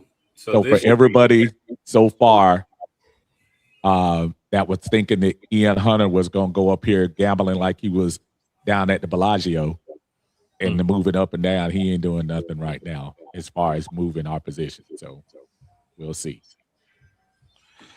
Ah, man. But wait, has it just been one quarterback taken in this draft? Two. Fernando and Fernando Ty and and the dude that went to the Rams that got where that they don't want. Yeah, there is the dude that got Kirk Cousins. He got Kirk Cousins. Haynes King is out there. What if the Steelers go Carson Beck right now? Do they know if Aaron Rodgers is coming back? Well, their pick is in. Their pick is in. Here we go. Haynes King.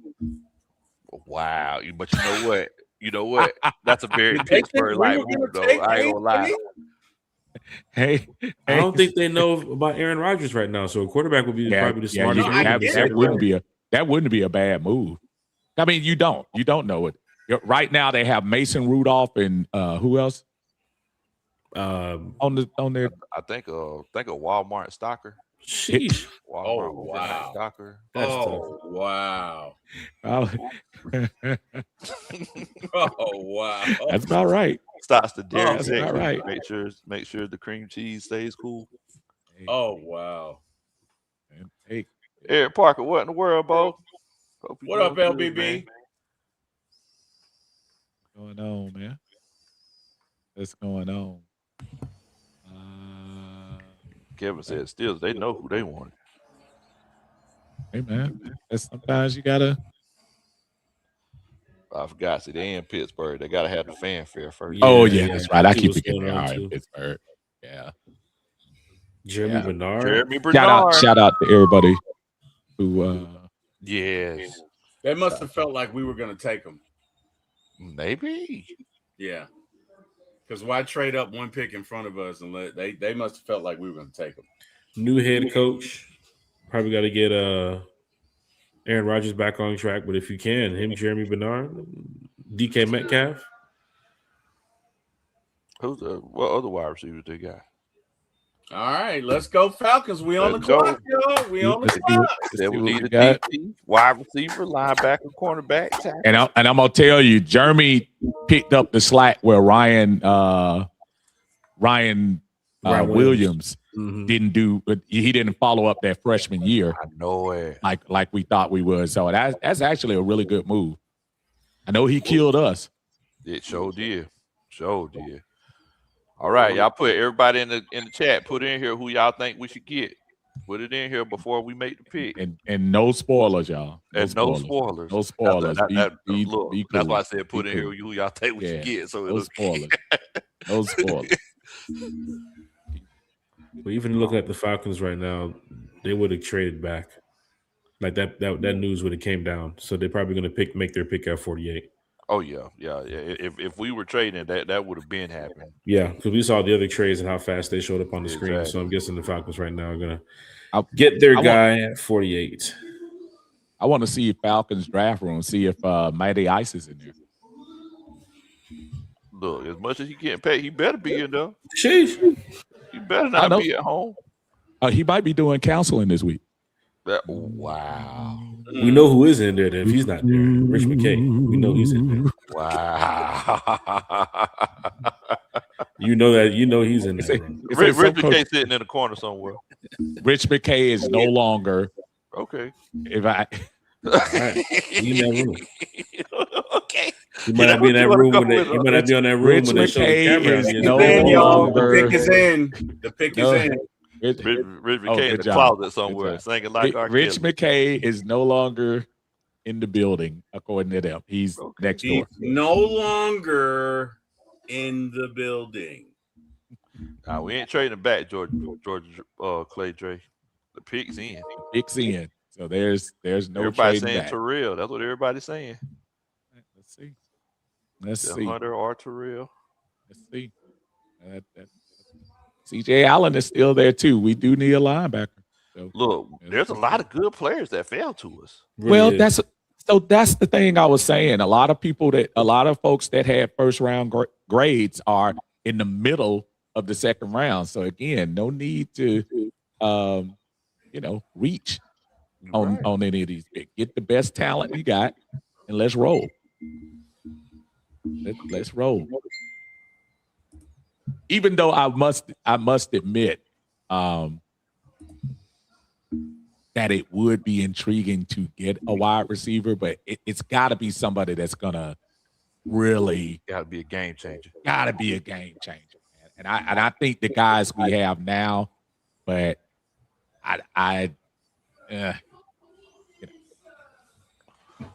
so everybody watching. Yeah, with the guys you got now, because think about it. What happens if Drake goes down? Like, who's your second guy? Kyle Pitts.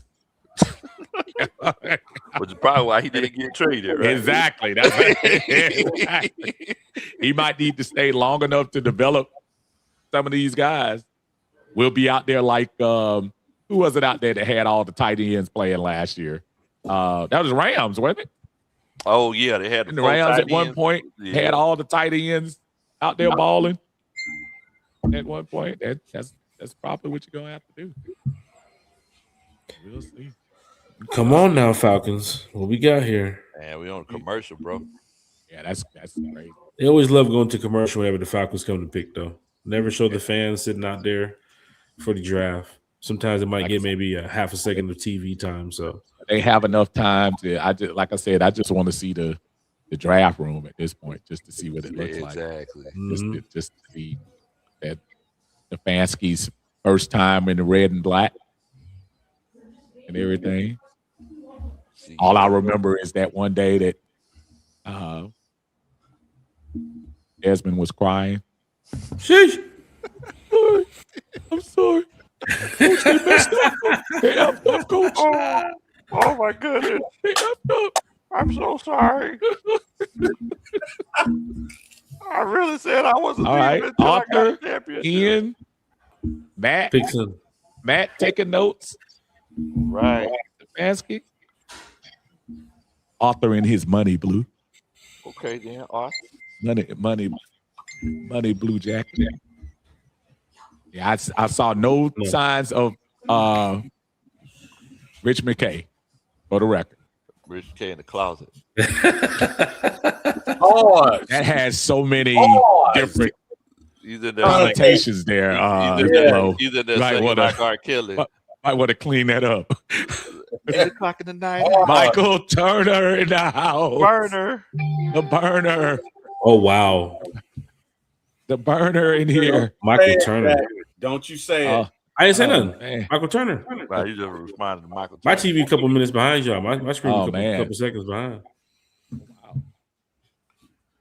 Gotta watch it online. Oh, yeah. That's nice. Nice. Oh, my goodness. Nice. Tell the nice. world that I'm coming yeah. home. Oh, look at that. Wow. Oh, man. Man. Avion still owe me that chain, too. Oh, remember from training camp? Yeah. You still owe me that game in college football. Very nice. Well. Very nice. Georgia Clay Dre called it. He said he's 3 and okay. We're going to give it to you, bro. We're going to give it to you. Oh, what in the world, man? We got I like it. Brothers. I like it. I like it. We're happy and We we sing sing. Oh, that is Give me a high five. not the only thing I look at that picture and I see AJ about 3 inches taller than him. Yeah, But I see that. I see that. I'm like, That's a good move, Wow. Falcons. And That's a this- good move. that's a beautiful moment though, man. Can Ever y'all since can y'all Devin that the McCourty brothers, these are the second brothers that played on defense together, right? Played in the back. yeah, that's right. That's right. Yeah. Didn't the Griffin Yeah. brothers play together too as well? From This Seattle? is Well, both of them in the backfield. One of them like a linebacker. I think one was outside linebacker, I believe. The other one was a cornerback, right? Yeah. Man. So everybody in the chat, what y'all scale of 1 to 10? What y'all I think? like it. What you think? Oh, you like it? Yeah, I like it. I like it as an 8. He's gonna still have room to grow, kind of like AJ did in his first year or so. I like the move. I like him being with Jeff Ulbrich. I like him with a team that has a pass rush that means it won't be that much pressure on him to be this lockdown immediately. I like and I think that is going to help his development. That's something that AJ didn't have, and I think he's going to benefit from Jeff Ulbrich's 40+, 50+ sack team. I think that's going to be great. I give it an 8, 8.5. Man, that is crazy. T. Will, what you thinking, Bo? I mean, it's brothers. It's AJ's brother. I mean, I like it. What's not to like? You know, hey, let's see where it goes. Hey man, I have nothing bad to say about it. Clearly his brother can play. He's got the advantage of that tutelage, like you say. Everything Uncle Steve said, he's going to have Brick. I think it's a good move, and I think once Christian Miller was gone, I think that was the move. So I'm okay with it that Christian Miller was gone, J-Rod was gone. So to me, it's the next best thing. Go Falcons. Let's go. Hey Jack, did it sound like that was convincing? He kind of sounded like he was. He kind of almost sounded like he had to be taught into that. He had to. I kind of disappointed that. Like he was one of those spam calls, like they would read the script or something. I'm not disappointed. I just really wanted Christian Miller, but hey, it's all good, man. Like you say, we got 8 defensive backs already. Let's go. Look, we definitely needed another cornerback. No disrespect to Michael Hughes, but we did. You know, we got Billy Bowman coming back, and we got a lot of young Thundercats, as Lois say. So I'm okay with it. I just gotta take in the look. My 2 favorite picks were gonna be J-Rod and Chris Miller and J-Rod in that order. Mm-hmm. So. But like I say, Avion Terrell, I'm good with it. Lee Hunter just went to the Panthers. Oh, man, that is bad. Gosh. Wow. I'll say this, though. This is where I think also, as much as they needed a D tackle, the glaring thing we've been talking about is the other side of AJ for the last 2 or 3 years.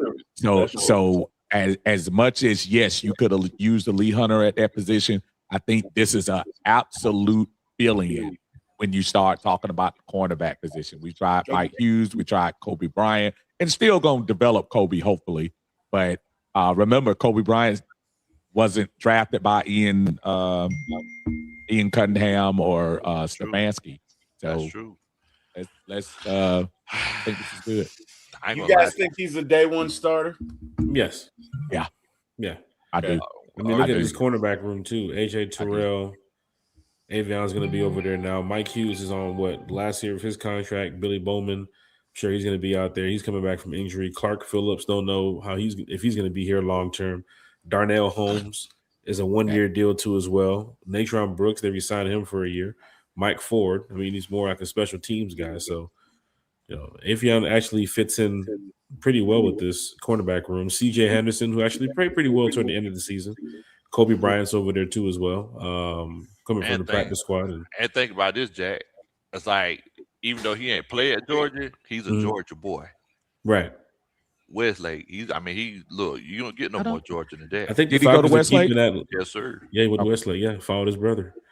Think the Falcons are going Atlanta right now. I mean, this is a good move for them with Avion. No, they're trying to keep it strictly for the city right here. Well, I'm gonna tell y'all one thing.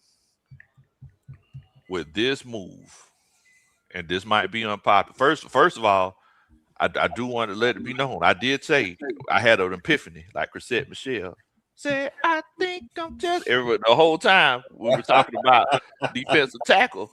But I told you, I was like, I got a feeling we're gonna go cornerback. Stop the cap. What? I didn't say that. I thought for sure I said You that. did say it. You did say it. Okay. Didn't say All right. what? Didn't say what? I think we might go cornerback. Stop the cap. Oh God, I hate this heart, boy. What I just said? No, I didn't. But seriously, with this move, I seriously think you might put AJ Terrell in the slot. I think you might have him play nickel cornerback. Avion, put him outside. I mean, we've seen the size difference between the two of them, right? You know, and you could legitimately replicate that defense that you had that Super Bowl year whenever Brian Poole was just dominating wide receivers. And basically put your guys on the outside, and you could do like a cover 3 zone and let your guys get to the quarterback like they were doing last year. This is a really good move. I know everybody was talking about Ian Cunningham value in the trenches, but Avion Terrell was sitting right there. I mean, this is a cornerback, honestly, for their future too as well. AJ Terrell did a couple years here, then pretty much did it. I mean, of course, his whole career here. But Mike Hughes, like I said, the contract year, Billy Bowman coming off the injury too as well. They definitely needed to improve their cornerback room. They got a guy that they can keep here for the next 3 to 4 years. So I like the move out of Falcons. I ain't gonna lie, I like the move. Yeah, breaking news. Georgia Peach Movers just moved up to Clark Phillips' house and told him that we might just pulled up a second ago. They're driving into the driveway as we speak. Just check that. Oh wow, man! Poor Clark Phillips, man. We got 11 cornerbacks right now. I think he's out of there, man. Yeah. I think your other boy might be out of there. The one on the other side. Hey, Mike Hughes. Mike Hughes, yeah. I think Mike Hughes might be. So hey, is Billy Bowman on the outside low in your scenario? I don't think Billy's on the outside. Billy's not on the outside. Nah. Billy can't play outside. I mean, so then who's the other? If you move AJ to the slot, who's the other corner? Besides Avion. That's where your Natron Brooks probably comes in to try to fill in. He was playing a lot of that too as well when D. Offord was on the field with them. So I think that's why they kept Natron over D. Offord. So Natron could be a guy you can probably look into the slot. You never know. They might put. You think they might put Avion in the slot? Why not put Billy Bowman in the slot where he played last year? I mean, but that's what he played last year. We don't know when Billy Bowman coming back. Oh, he's not expected back at the beginning of the year? Man, he popped his Achilles, Bo. Oh, okay. All right. Yeah, I mean, Could be out for an extensive amount of time, probably late summer. Yeah, we don't know. Oh, D'Angelo Pons went to the Jets. Daggone. Oh, nice. Jets are having a decent draft. I don't think they really are. Well, I mean, how many times over the last year have we seen the Jets? Oh, wow. It's crazy. You couldn't say that without that laughing. might be the most. You can count on one thing aside of waking up every day and going to sleep is the Jets had a good draft. Because what do they do with it? What they do with it? That's the question. They got Quinnen Williams, when they got Garrett Wilson, when they got we thought Zach Wilson, when they got I mean, I'll be on right paper. Back, they got Sauce too. Yeah, remember that. Yeah, Sauce Gardner. I mean, come on now.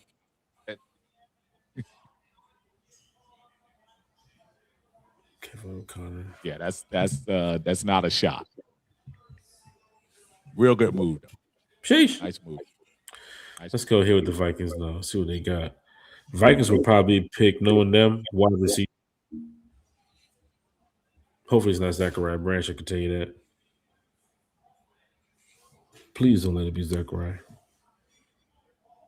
Some nice moves from the Jets. Nice move. I forgot they had 3 picks yesterday.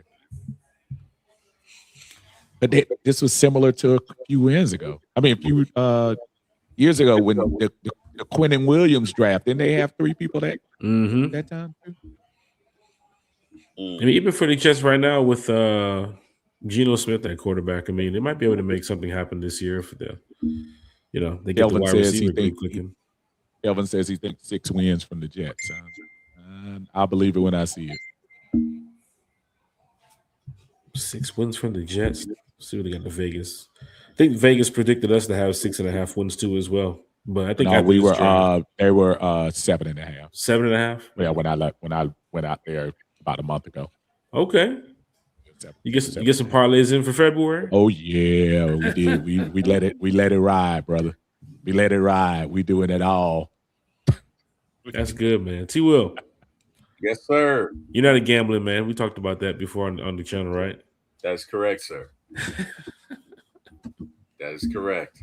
I do not think by choice or by just a little dangerous. No, I don't think my wife would like that. That's that hesitation again. Every time you ask T. Will a question, it's like he's not convincing. He's been working with somebody off screen. T. Will is the sun shining outside. Well, saw a shadow.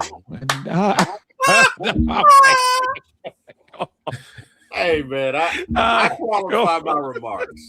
That's all I think before I speak. But, so let me tell you in code, would you like to bet? If you had a chance, if you had an opportunity, I'll make it code so she does. We got to get a cipher going. We got to get yeah. So if I Jake Golday, that's a move from the infamous Cincinnati team, linebacker.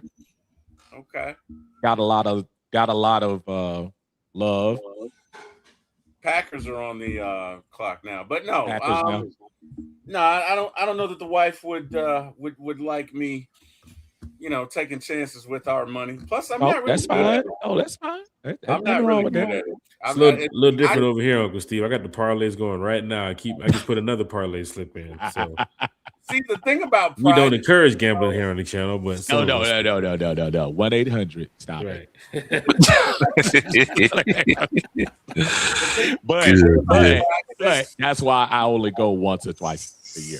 The only reason I went a month ago because of the wedding, but I usually have a right before the season.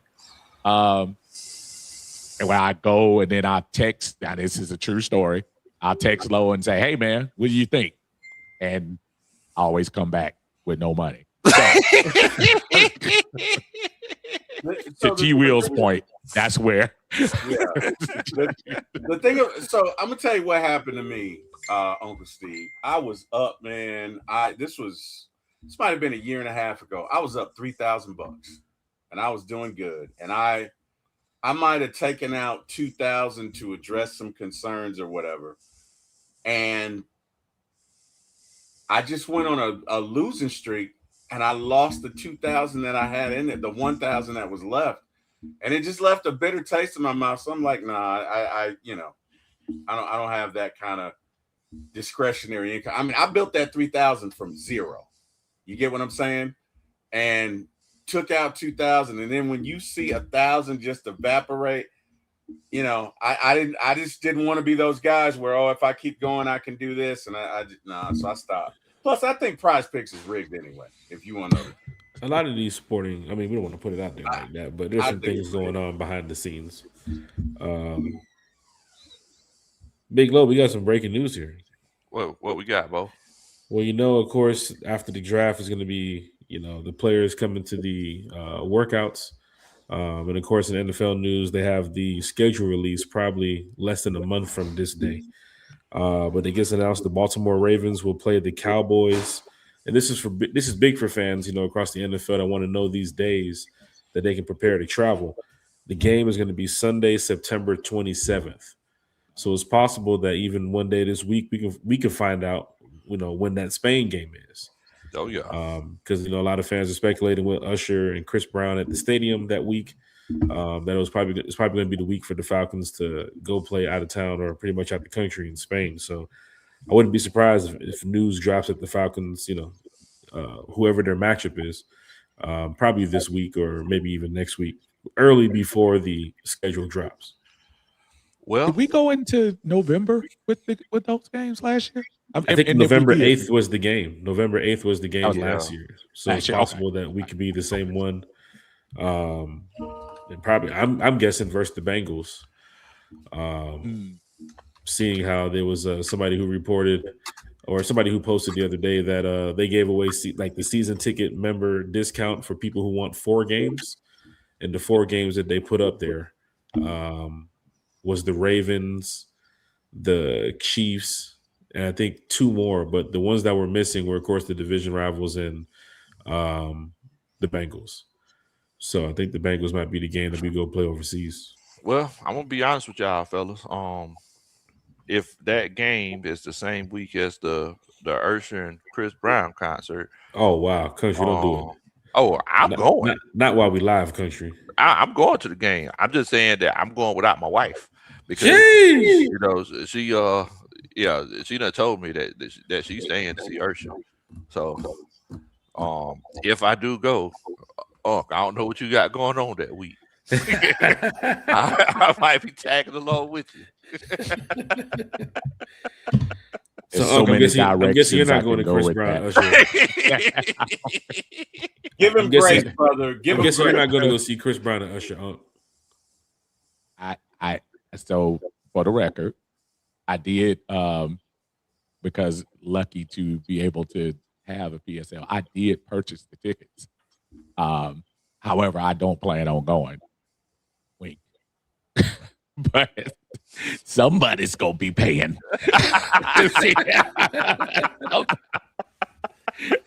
Somebody gonna pay to see. But look, they added a 4th show, man. Right. I heard man right now. They added a 4th show. So it's what is it? Saturday through Sunday, Tuesday, Wednesday. Yeah, Tuesday, Wednesday. Man, boy, that's crazy. Brandon Sissy, is that right, or is that Sis? I think it's Sissy. Okay. Okay. Yeah. To make sure I get that pronunciation right. I know he can fight. Uncle on there calling people soft. I know he can fight. That's not what I like that. I know he can fight.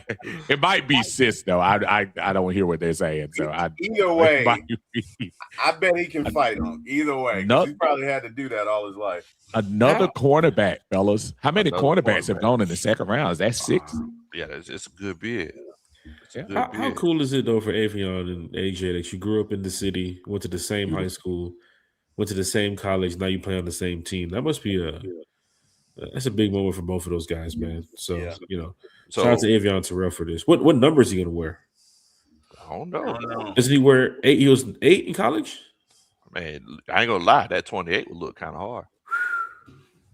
That 28 would look kind of hard. Isn't that Natron? That's Natron Brooks. Natron 38. He's 38. He's 38. So can I pick? Oh yeah, go ahead.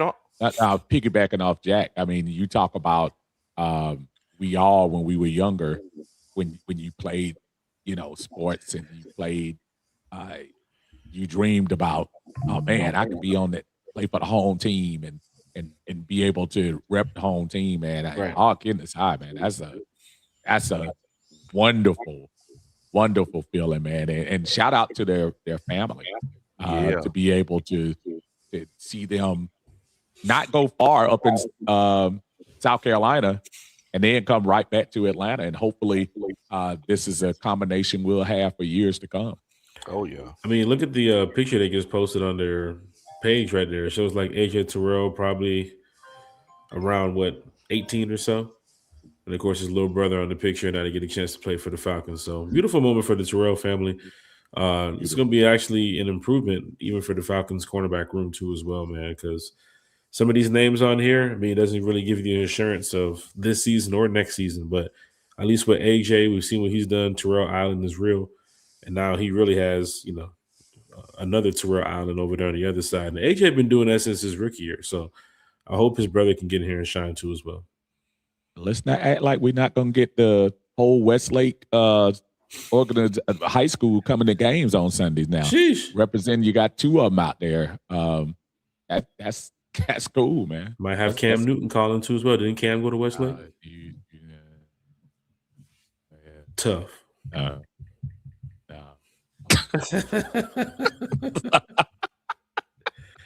Cam Newton want to play. Cam want to get it. Cam see Tua and Penix. Oh, look at this. CJ Allen to the Colts. Ooh. Man. Ooh. Damn. How many picks are we away from the Falcons right now? Probably good. 78. What 70? Was it 70? 79. 79. So, yeah, CJ Allen. That's a. You might as well grab a Snicker. It's gonna be a while. Man, CJ got his promo thing in a little. What is he wearing? He looking like 112 out there. What is like he?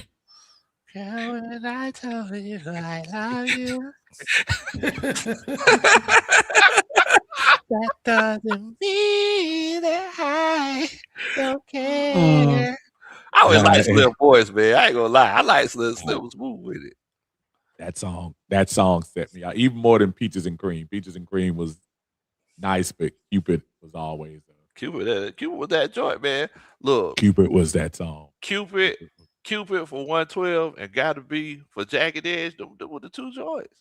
Oh yeah. Them were the 2 joints. Yeah, absolutely. Ricky Smith said, "Man, I'm late, but I love the pick. Rise up. Absolutely."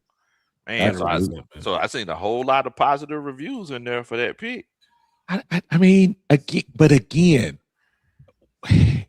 unless you were just stuck, and obviously I had a preference, but unless you were just 100% stuck in there, what are you going to criticize? We needed a cornerback.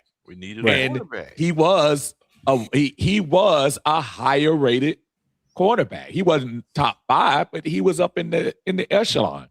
And sometimes right now it's not about, you might not be able to get that superstar. There shouldn't be any superstars in the second round. So we feel the need. If there's anybody that's negative, I want to know, just to ask folks, if you aren't happy about the Avion Terrell pick, tell us why real quick. I really want to understand. It's not even so much I'm trying to debate you saying you're wrong, but tell me why you didn't want a one. Okay, and I was seeing good-looking Honky at 83-82 saying we needed a dang wide receiver. Yes, we need a wide receiver, but we're gonna get one. But there are the wide receivers are deeper, I think, than the cornerbacks right now, and I don't know. So I mean, let us know if you really didn't like the move. Gravedigger said we needed a starter as a defensive tackle. We're okay at corner. Are we? Yeah, I disagree with that. Yeah, I agree with you. Think about it. It's a numbers game. Think about it. On one play, how many defensive tackles can you put on the field? Right. Now, honestly, how many DBs can you put on the field? Right.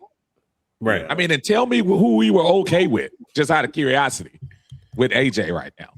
The funny thing is, even without drafting the defensive lineman at 48, like if you're looking at the defensive line, Rook Aurora playing the amount of snaps that he played last season, and hearing what Ian Cunningham said the other day, it's possible that Mason Smith might be their guy that they really want to try to roll into the middle, alongside Dorless, and of course, where we're going to see Deshaun Hand too as well. I think people are forgetting about him, but even Lakel London. They do have a couple of guys out there. We named 8 guys earlier. Yeah, we named 8 guys earlier. So maybe, defensive line wasn't their guy to, go get at 48. The only question I would have is, I mean, he's a top 10 corner. I know you said top 5 that he missed out on earlier, Uncle Steve. He's a top 10 corner in college, so that's good. But even for the Falcons, is this the best player available on the board? I think that's the only question I think fans who wouldn't agree with the pick would say. Is this really the best player that was available? Jack, I would say he's the best player that fits in with what we do. Right. Because you can have a good player. He could be great. Doesn't mean he fits our system. So I think the Falcons, I think if Christian Miller's there, they take him. He wasn't there. Jacob Rod wasn't there. So in my mind's eye, they went Avion because, again, best player available that they can use, that fits for them. Right. That's my thought process. And guys, with that being said, I got to drop. Big Low, love you, bro. Thank you for having me. Uncle Steve, love you, bro. Thank you for having me. Bro. Jack, you know how I feel about you. Love you, bro. Right. And y'all be good, man. And to the chat, thank you guys for having me. You guys have a great day. Thanks, you too, brother. Take it easy. You take it easy, brother. You so be good. Looking at this post-draft analysis. Did he have to explain that gambling thing or what? Kim, I was just joking. Girl, I was playing. The phone call, lawyers call. You might want to stop talking about this. So the post-draft analysis they got for us, they says, what do you do when you have one Terrell locking down a cornerback spot, but you really wish you had another? You draft his younger brother. Avion will join AJ, giving the Falcons an absolute menace at corner. Avion Terrell was cited by multiple scouts as the most physical corner in the draft. Basically, he'll take your clothes off. He says he was inside, outside, alignment, ability, and was consistently mugging receivers down the field and at the line of scrimmage. Cornerback was a high-end need in Atlanta, and the team should be ecstatic to pair the Terrell brothers in the back end of the defense. How y'all feel about that? If he came in to take Mike Hughes' job, then it's a true number 1 and number 2 for the next couple of years. That's a smart move by the Falcons to lock in somebody that you know is going to be a key critical starter, just like his brother, for the next couple of years. Not a plug-and-play guy you got to worry about years from now. I think just reading that report, like you just said, Avion Terrell, he's that dude. So Falcons, you could have done a lot worse, man. I think we're at the point in the draft where when you start talking about not only the quality of the player, but it's a balance between the quality and the need. I don't know what y'all were watching last year. Don't get me wrong. I hear you about the run defense, and I hear you about defensive tackle. We absolutely need that. However, you look at we've been lacking on the other side of a cornerback for the longest. Right. We feel that Mike Hughes was somewhat solid at his best when he was here. But other than that, AJ been holding it down for the last few years.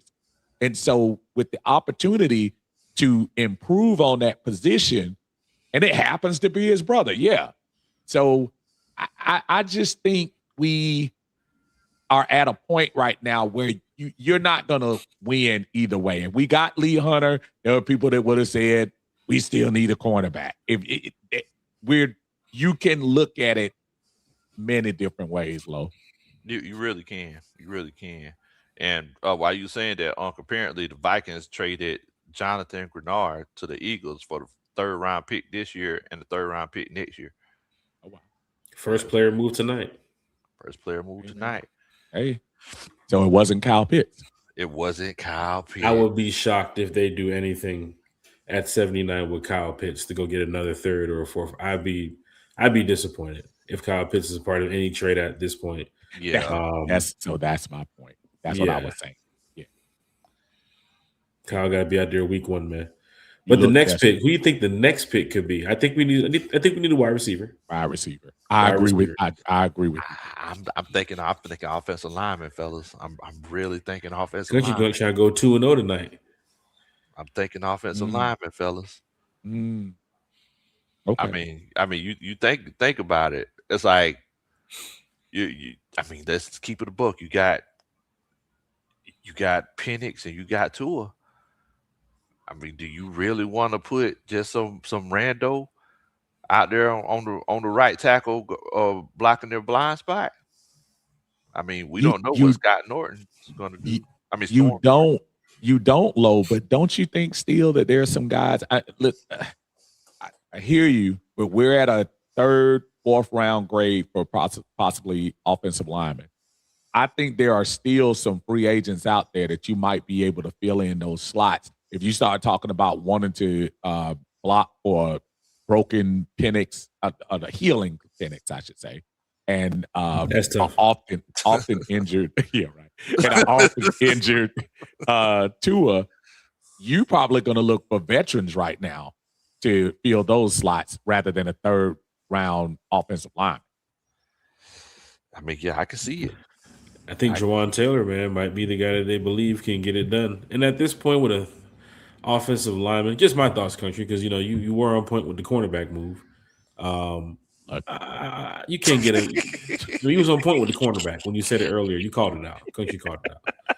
So country gets the 1-0 for that. Please stop. Please stop. Please. Earlier we said it. We was in looking at StreamYard, I've we never seen pick. anybody's head start blowing up in the middle of it, and you see behind that, you see Low.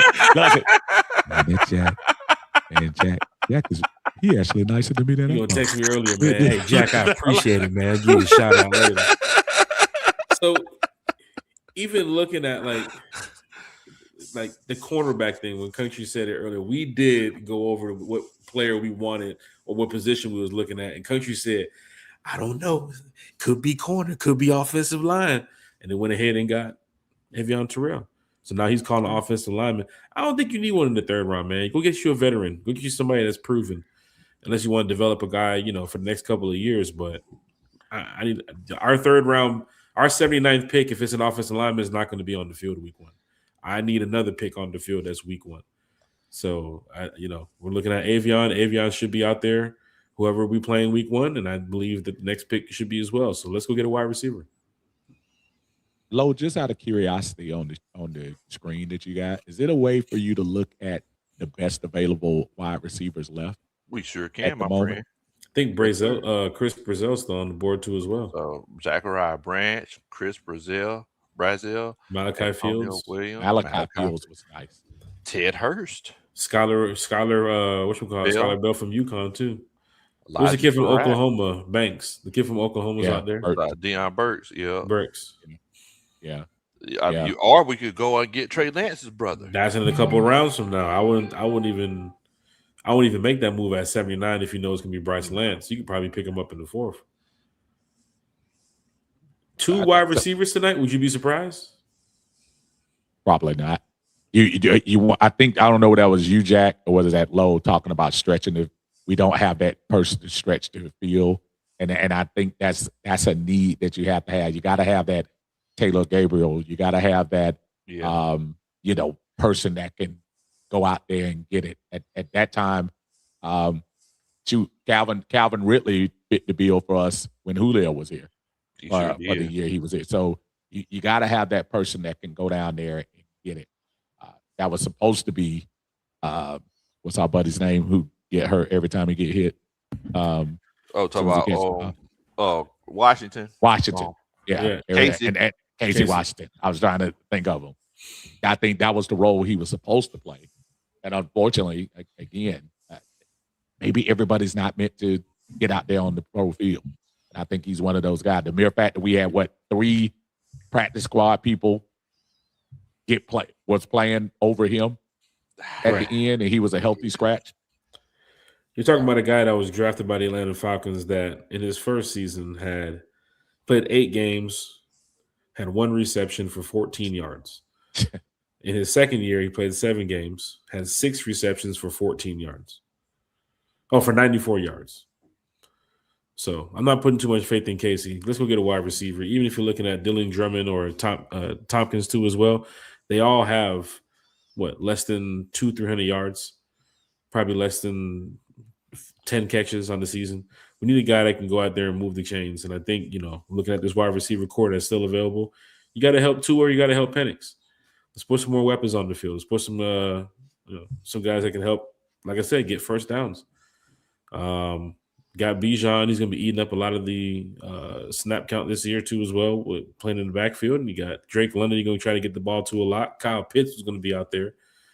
But let's keep that wide receiver core strong. Let's go get a receiver. I think the fans have, kind of agreed with, receiver is a big part of what the Falcons need this offseason. And you don't want to wait too late to get a guy. If you see somebody at 79 or if you want to trade back, do it. But the next pick I'm hoping is a wide receiver. Interesting thoughts there by Timbo Slice, wondering if we could get a targeted edge. Right. And Ulbrich wants to put Walker out there. I think whatever they're doing to get pressure on the quarterback, as much as the edge has been part of it, obviously with the 10.5 sacks from Pierce last year, but a lot of that stuff was coming up the middle. Doyle's had 8. You saw London had a couple. It was coming from everywhere. Right. So I don't, as much as the edge is definitely a coveted spot, if you can fit in that particular system that Ulbrich wants you to do, I think I have faith in, what he's doing as far as that's concerned. Yeah. He got some bodies out there, especially in the defensive line. I'm glad, I'm starting to look at the Avion Terrell pick long term. Yeah, right? Not just for this season. This is 2028, 2029. They're both still playing together on the field.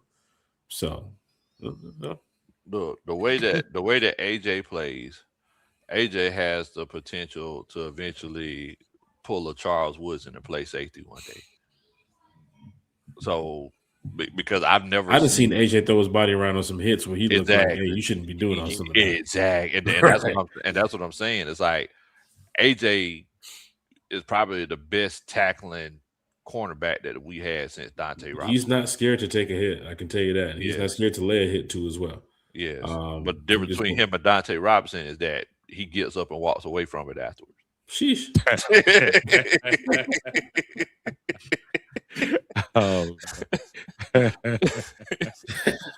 Are we still paying that guy?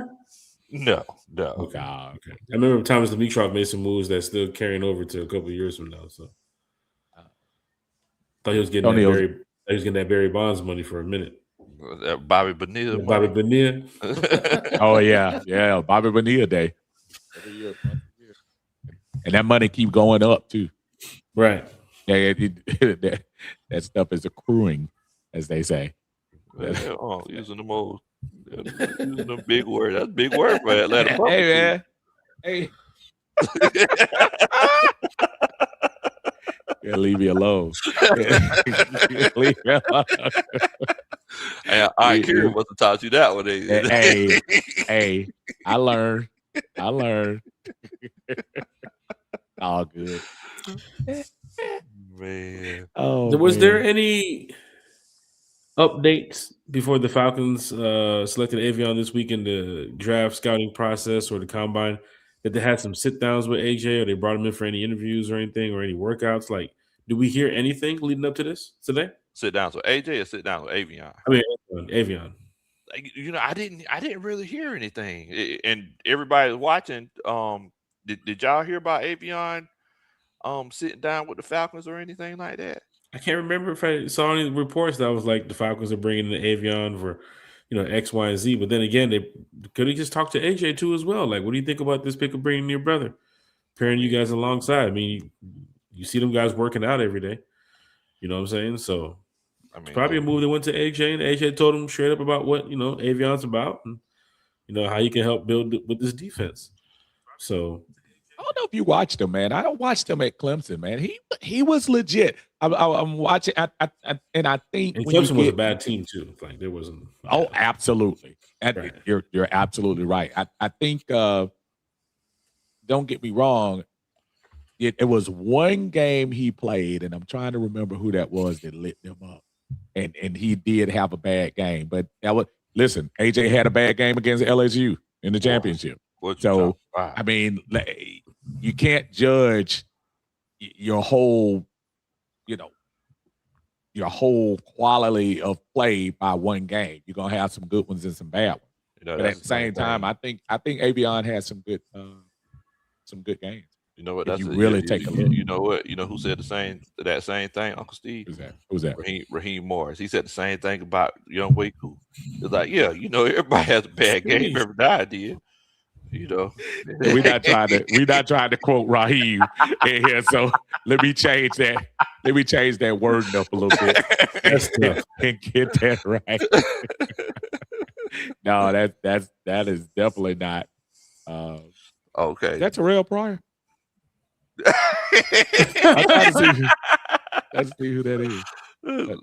As that kid from Toledo, McNeil Warren. Okay, yeah, okay, safety. All right, good for him. I like the fact I was telling Kira earlier. I think the days of these guys showing up for the draft a lot are fading away. I think to be able to share that with your family and that celebration, I think you're going to see that a lot more in the future when you're talking about these young men wanting to, just the AJ shot. That's going to be on ESPN all day. Two brothers.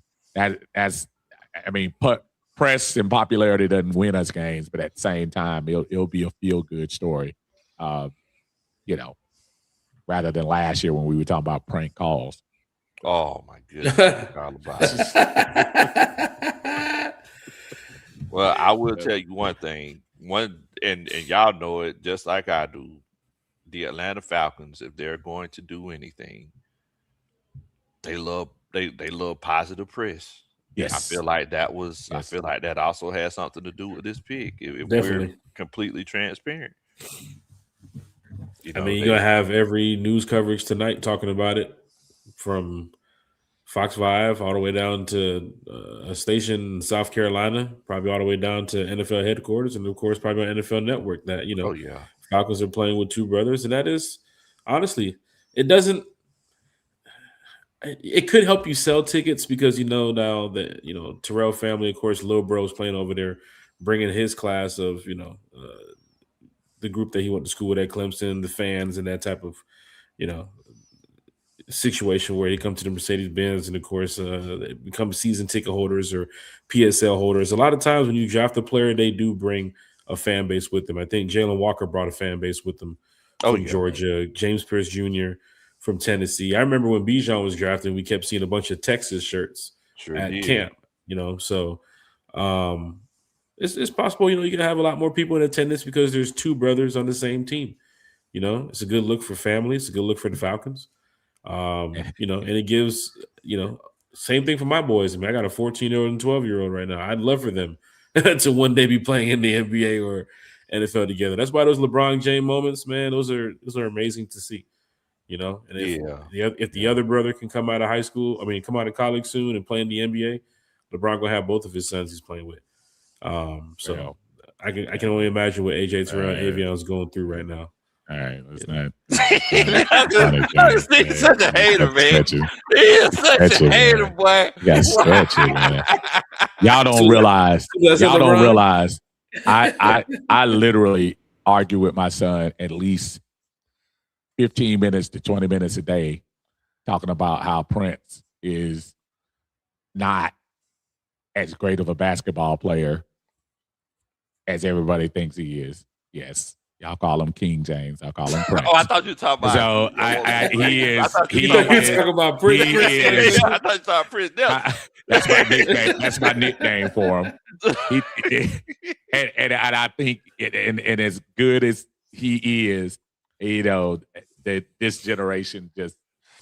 There's I ain't gonna lie. When he said Prince, I thought he was talking about to mention Dave Chappelle. Yeah, that's why I thought you were going. That's why I was like, you guys want we have this thing. He always dogs out. He dogs me out because I always hold the flame for Magic Johnson, and he tries to tell me that LeBron is the greatest distributor of the best orchestrator. Better than Magic Johnson, and we get into it all the time. So, I respect the game. I'm not the biggest LeBron James fan. I'm a fan of the Hawks, and of course, years ago, We had probably one of the best seasons we've had in a long time. Ended up playing against the Cavs, and Cavs beat the crap out of us with LeBron. Oh So, yeah. Oh yeah. Not too happy about that. He did, stop the Hawks from probably, winning some championships back in the day. Yes, it's true. Kind of like a couple, players on the Celtics they used to play a couple years ago. But I respect the game. LeBron James, where he is in his career, the opportunity to play with, your kids. Yeah, that's cool. Especially at 40-something, 42 years old, 43, wherever he is now. But AJ playing with little bro, the Falcons could have went a different route, and they chose to keep it in the family, and that's a good look. That's a good look for. In this case, at least the second rounder was legit pick, as opposed to the Lakers. Right. When you were, they said, LeBron said, "Wow, pick them or I leave." And they picked the second round. Wow. I'm just saying. Y'all tell me, Bronny. Tell me how. Agent, nobody's calling. We know. Right. Because the Lakers going to call you in just a minute. Because wait a second. They can call all they want to. Lakers just send a text message like, just come on over. Let's put it this way. His dad was on the team. Was kind of like, "Are you at the facility right now? Because we're heading over there right now." He lives right there, not down the street. So it's like, hey man, hey, I just got to tell you, that's. I see a lot of people still upset about the Avion. Listen, y'all, look, he on the team now, so. He's on the team. He's a lockdown corner. He's on the team, fellas. He is a rookie, but he's going to play week 1. He's going to play week 1, and he's going to be on our team. So, right. I root for whoever's on this team. So, shout out to Avion, y'all. We go. It's still 4 of the picks left. We got time to get defensive tackle. We got time to fill in the slots. It's not all over yet.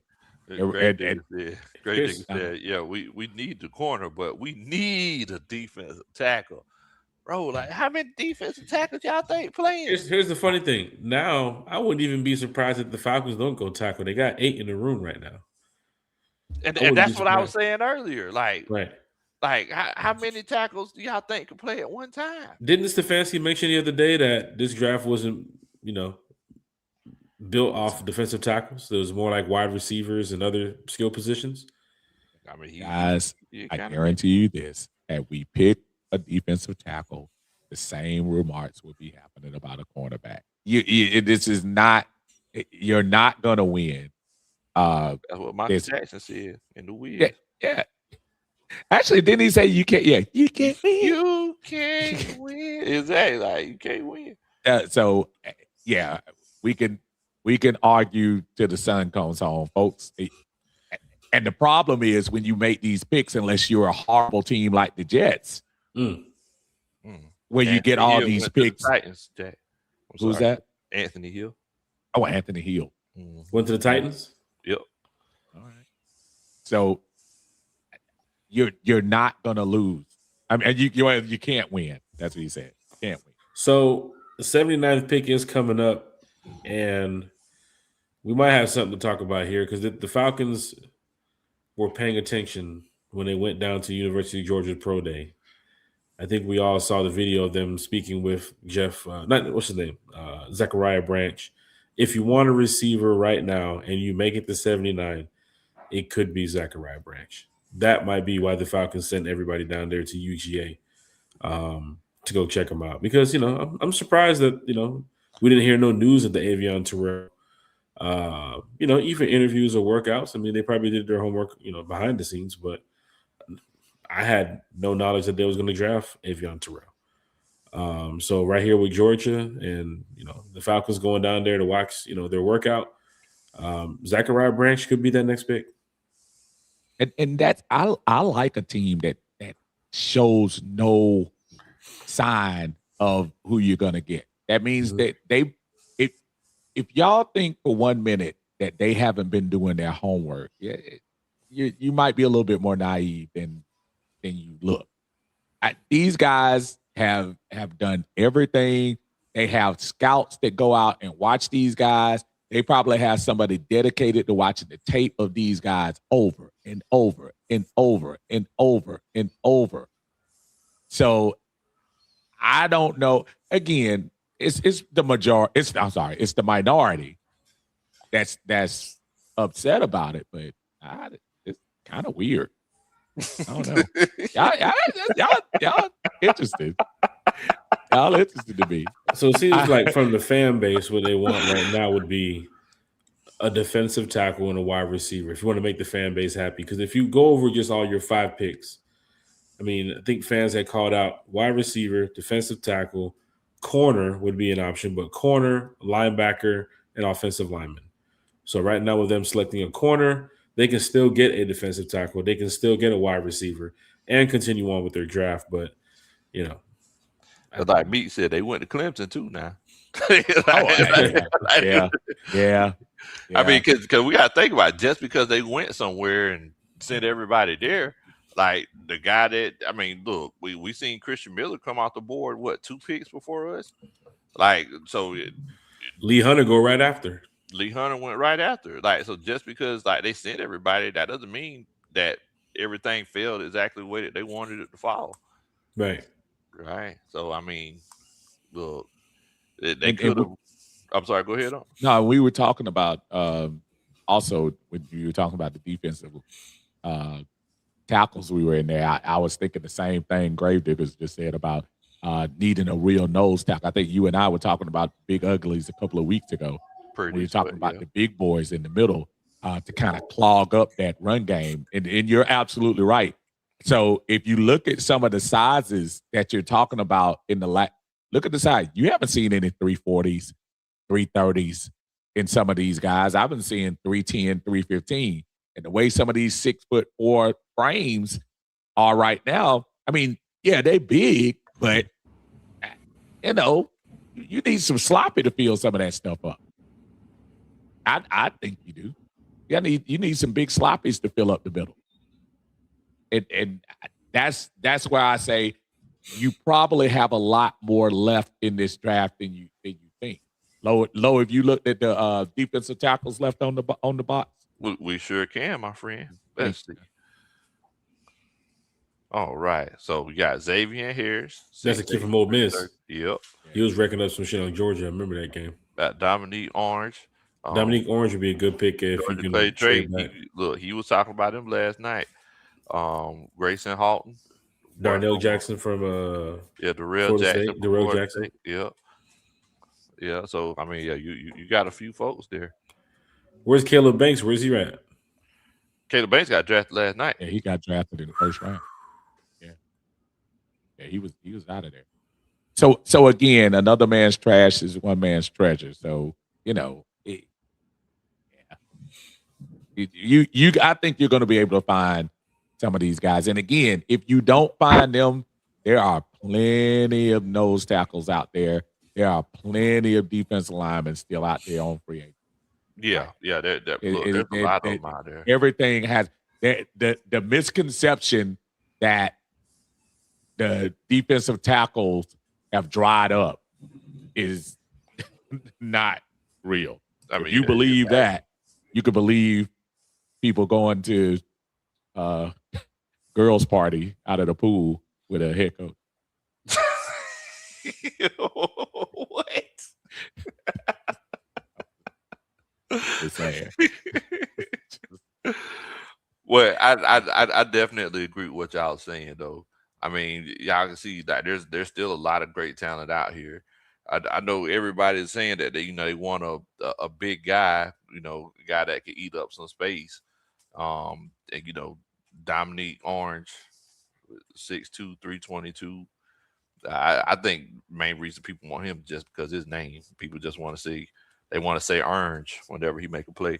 But the truth is that I mean, moving forward, there's still talent in this draft. But it's like we've been saying leading up to this draft this whole time. They're gonna make a pick. Like it might not be like it was last year. You know what I'm saying? If last year everybody was ecstatic with every pick, and that's how it went. You got a whole new regime, and they got things that they got to do, and spaces and holes that they need to fill. And you still got quite a few guys out there, man. DJ Reader is still out there. You got Mario Edwards still out there. Shelby Harris still out there. She's a little older, but I don't know much about Greg Gaines. You got a lot of folks that's still out there that you might be able to get in the and listen, most of the time these guys are still sitting out here after the draft is because their worth is not what it is. And you can wait. Exactly. Wait a little bit. Wait till right before training camp. Some of these cats don't want to come in to the voluntary workouts and stuff. They say, "No, I'll be there at training camp. I'll sign that contract." I'm good. I'll wait. Yeah. I'll See wait. Aaron Rodgers. Hello. See Calais Campbell. He was another one. Absolutely. See the last year of Tony Gonzalez. Exactly. I'd be surprised if Travis Kelce showed. Yeah, that was one of the guys, right? Davison. Yeah. That was one of the guys y'all just mentioned at cornerback. Yep.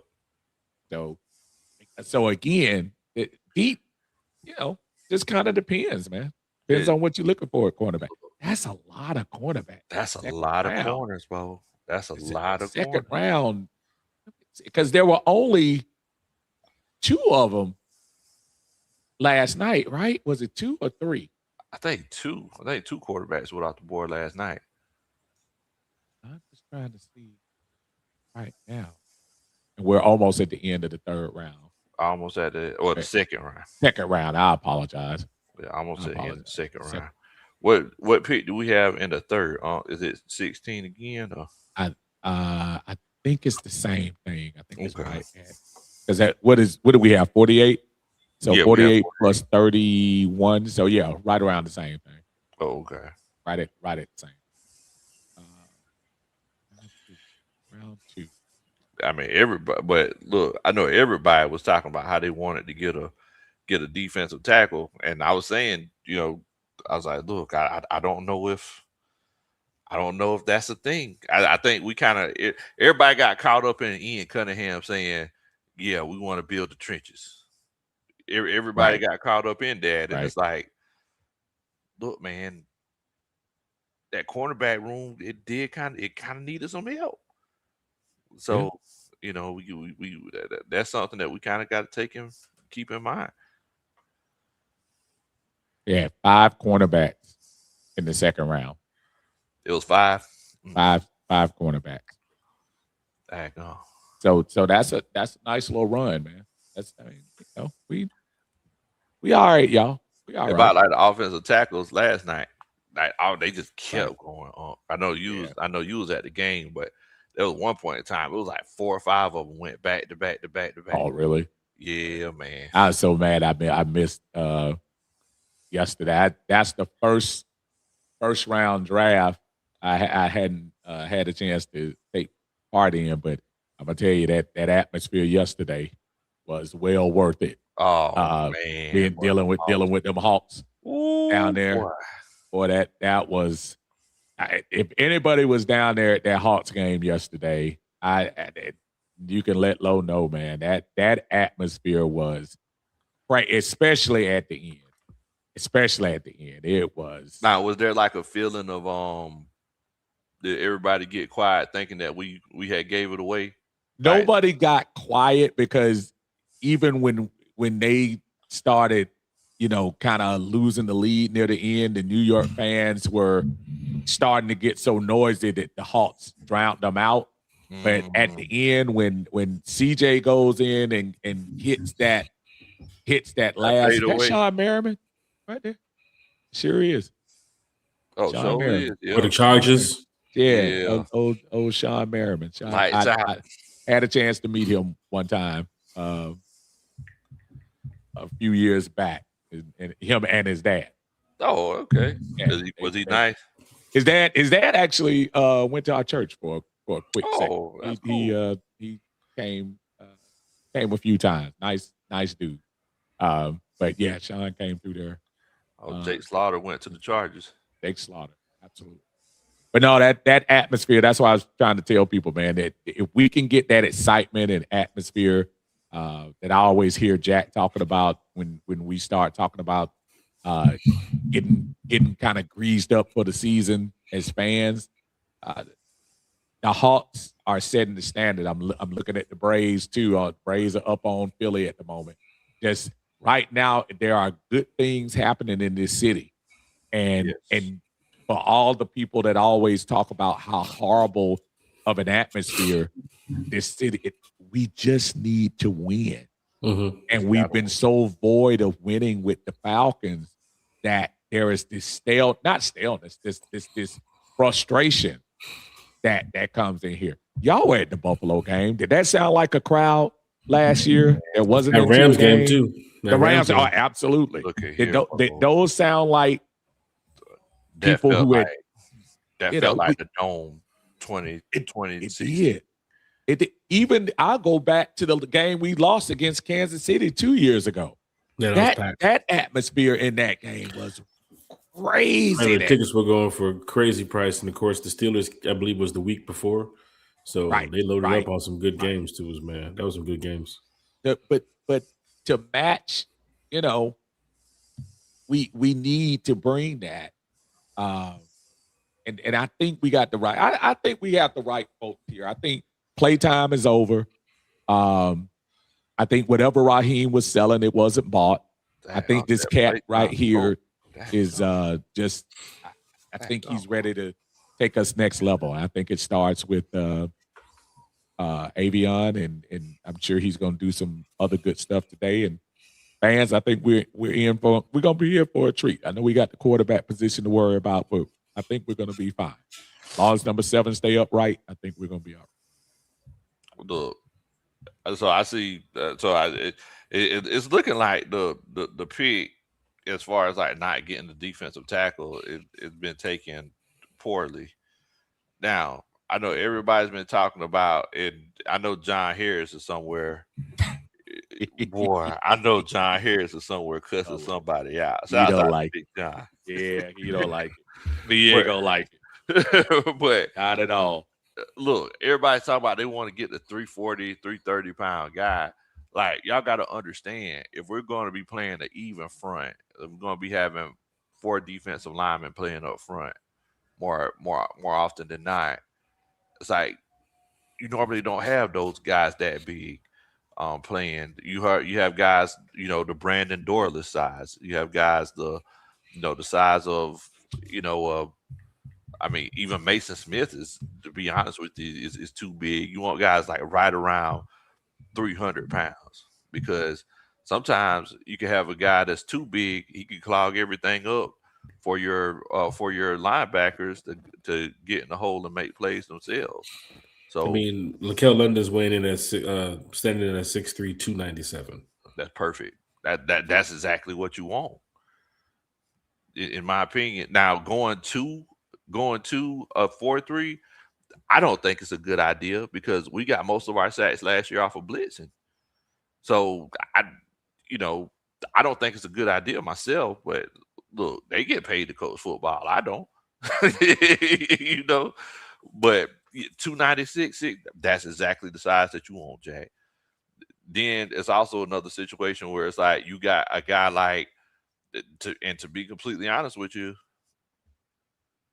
Jalen Walker, I feel like he's the odd man out. If you're going to a 4-3, you're just going to put Jalen Walker on the edge as a defensive end. That's not the best look for him. I mean, tell me what you think. Nah, I think you're right as far as that side. It's funny you were talking about the number of blitzes we have. Remember, Billy Bowman got about a couple of sacks last year, shooting in from the safety position before he got hurt. I think there's so many ways to create pressure right now, and I like the way that they're doing it now. As far as the run game is concerned, which I think everybody is talking about, and I respect that. In the old school 3-4, stay on the field the whole time thing, that works. I think today is just so much different. They don't do it like that anymore. You got the NASCAR packages that come in and out of the games. Folks, you got to have folks zooming in every first down sets, third down sets. Grady Jackson couldn't do that on our team 10, 15 years ago. He stayed where he was. I think you can – I do think I understand the concern that people have, and I understand where you have to get some gap fillers, and we do need one or two. But I agree with Lowe when you say that perfect weight, right around 295, 300. I think that's what you're looking at in today's defensive lineman. Yeah. The days of look, Vita Vea, as great as he is, we ran all over Tampa Bay last year. Sure did. I don't know. You tell me. Look, and that's what I'm saying. Especially if you're trying to if you're trying to run a 4-3 defense, like I said, you don't see too many 330, 340-pound defensive linemen in a 4-3 defense. Now, somebody asked, "Hey, do you think we'll have a 3-4 package?" I mean, I'm sure that you will. You kind of have to if you going out and getting somebody like a Mason Smith or whatever. Now, and Jack tells me this all the time. Like, look, man, the Falcons will tell you anything. So, Yeah. I mean, look, me sitting here worried whether they're running a 4-3 or 3-4. They could very much, if it was me, just come out and do what you did last year. That's what worked, right? So, look, you never know. They got some solid defensive players that they picked up in free agency. They just got to stay healthy. That's the thing. You get Sam Ebicon looking like how he was before, and I heard this the other day where, even somebody on NFL Network was saying, there were some players that they want to see them get back to their old ways so that way they can put up some numbers and so forth. Like Samson Ebicon before he was injured was a solid player. Stay for Aziz too. Like at one point, and at one point we was getting ready to trade for Aziz a couple years ago. And I was able to pick him up in free agency. Almost forgot about we got him. Yeah, man. You got Braylon Trice. If they think Braylon Trice can come back and be what fans remember Braylon Trice from college would be big. And of course, Christian Harris too. So Jeff Ulbrich said you need about 3 or 4 guys to do what Caden Ellis did.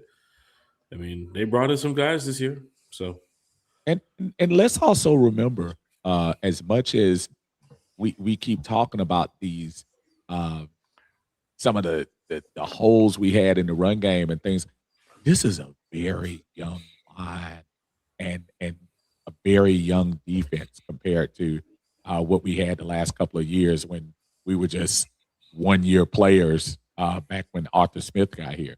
I think give them another year. The Philadelphia guys, they drafted all those Georgia guys. They didn't ball out the very first year. It took them a year to get in the system, and next year they reap the benefits of all of that. So I think it's also a little bit of patience. Things football fans don't want to hear, but there's a little bit of patience that needs to be preached too, and see what happens now that we know the system. Ulbrich is going to be here. We had to change 3 times, but we went from Dean Pease to Mr. Cat went to Jacksonville. Brian Nielsen to Lowe's favorite coach, Brandon Jimmy Lake, and James Pond. And so now they're going to have continuity for the first time in about 5 years. So let's see what happens with that. It's about time. Yeah. In the words of public announcement, R&B track, a lot of y'all might have forgotten about. It's about time. It's about time we have some sort of continuity. I'm laughing. I look great. No, you need to go back and look at the first year that all those rookies got in. They did not ball out the first year. They did not ball out the first year. They balled out the second year on there. That defense had holes big time the first year. With the first year of Jalen Carter, he was decent, but they weren't what they were next year. What they was now. Yeah. You got to give them time, man. You got to give them time. Oh, shoot. Arizona getting ready to get another running back. Well, good news. I mean, Jennings Dunker's still on the board right now. Hurry up. Carson Beck went to the Cardinals. Carson Beck? Yeah. Hey, I ain't gonna lie. That's Jacoby a perfect Brissett, fit, be careful. That's a good fit. That's a perfect fit. He might win that starting job. He could very well win that starting job. He might win that starting job. He's just been lucky ever since he's been at Georgia, like everywhere he goes. So this is the crazy thing, y'all. Prior to Carson Beck, the year that he was coming off of, he was the starter for the year we lost to Alabama and didn't make the playoffs. They had Carson Beck as the number one quarterback going into the 2020, what would have been the 2025 draft. I remember that last year. They were absolutely putting him as the number one quarterback. And then obviously he took a step back. Mm-hmm. He got hurt and then went to Miami. Now there were people that saying, nah, he's fourth round, he's fifth round. He has climbed all the way back to second round.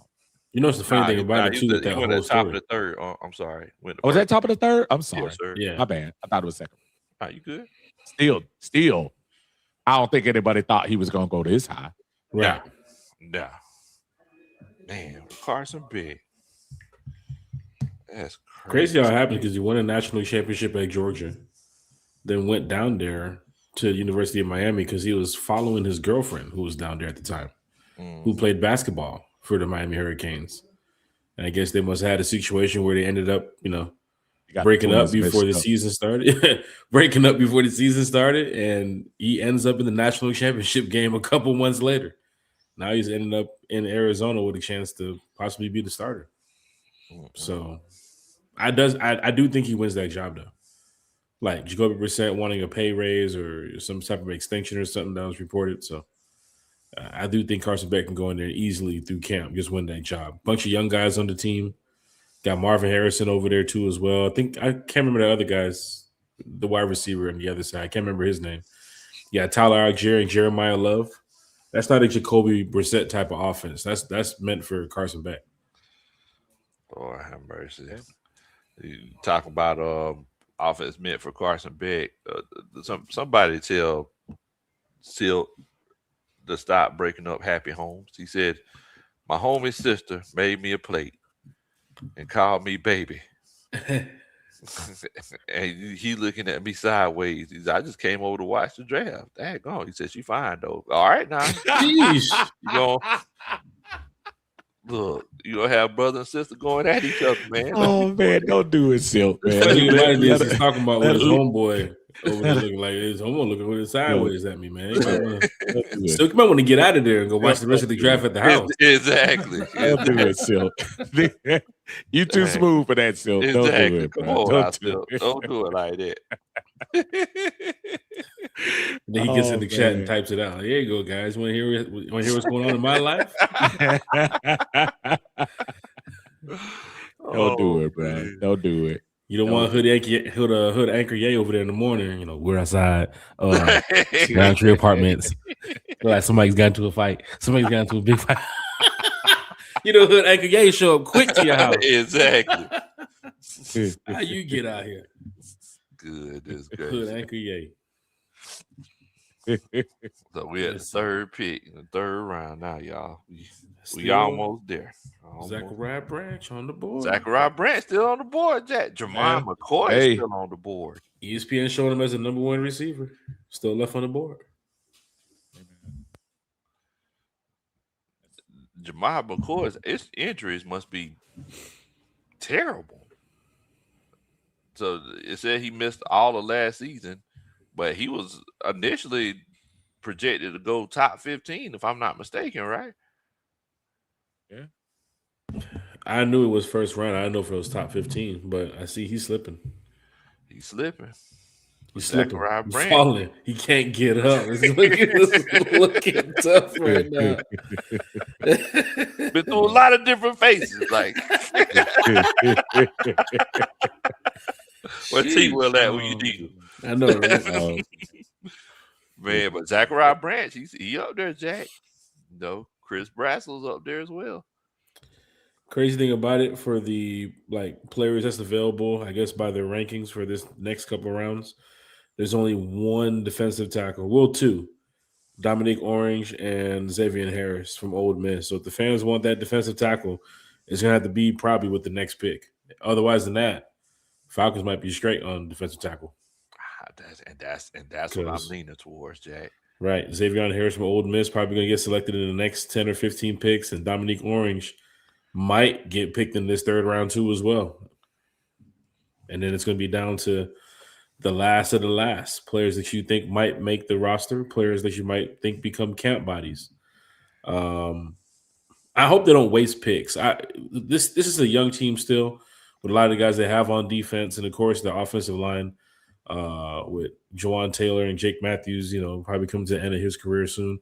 You can take the shot to get an offensive lineman. There's nothing wrong with it, but make sure all these guys are honestly on the 53. I don't want to waste the players this year using picks of players that we will never see play a Falcons game. Outside of preseason. That's why you gotta go wide receiver, man. You need a wide receiver. This is big. This is key for the Falcons, right? So let's make the next move the best move. You get a wide receiver, fans will be happy. You got a corner, you got a wide receiver. Now the next 3 picks, you can do whatever you want. You might get the kicker. Uncle Steve might have to be careful. They might get the kicker. Hey, they were heavy on that Houston kicker in college. Don't do that. Houston kicker. Don't do that. Don't do that. They went to go watch the Houston kicker Everybody work out too. Blame Uncle Steve. Hey man, man, we were doing good till Uncle Steve. Oh man, no. It's draft coming by real quick, man. Well, that third round they shorten it up. How many minutes is it? I think it's quicker. 4 or 5. I know they changed it to 8 this year, right? From 10. Mm-hmm. Yeah, so it should be 4 or 5, and the Falcons could probably get their pick in before the Spurs Portland Trailblazers game starts. So, what's the count of that series? It's 1-1 right now. 1-1, okay. Which is crazy. They got some good NBA series going on. I mean, you think the Hawks is surprising some people right now. I mean, you got Minnesota right now playing their hardest against Denver. And some of those players on Denver's team was on that championship team a couple of years ago, and they just can't seem to get it right.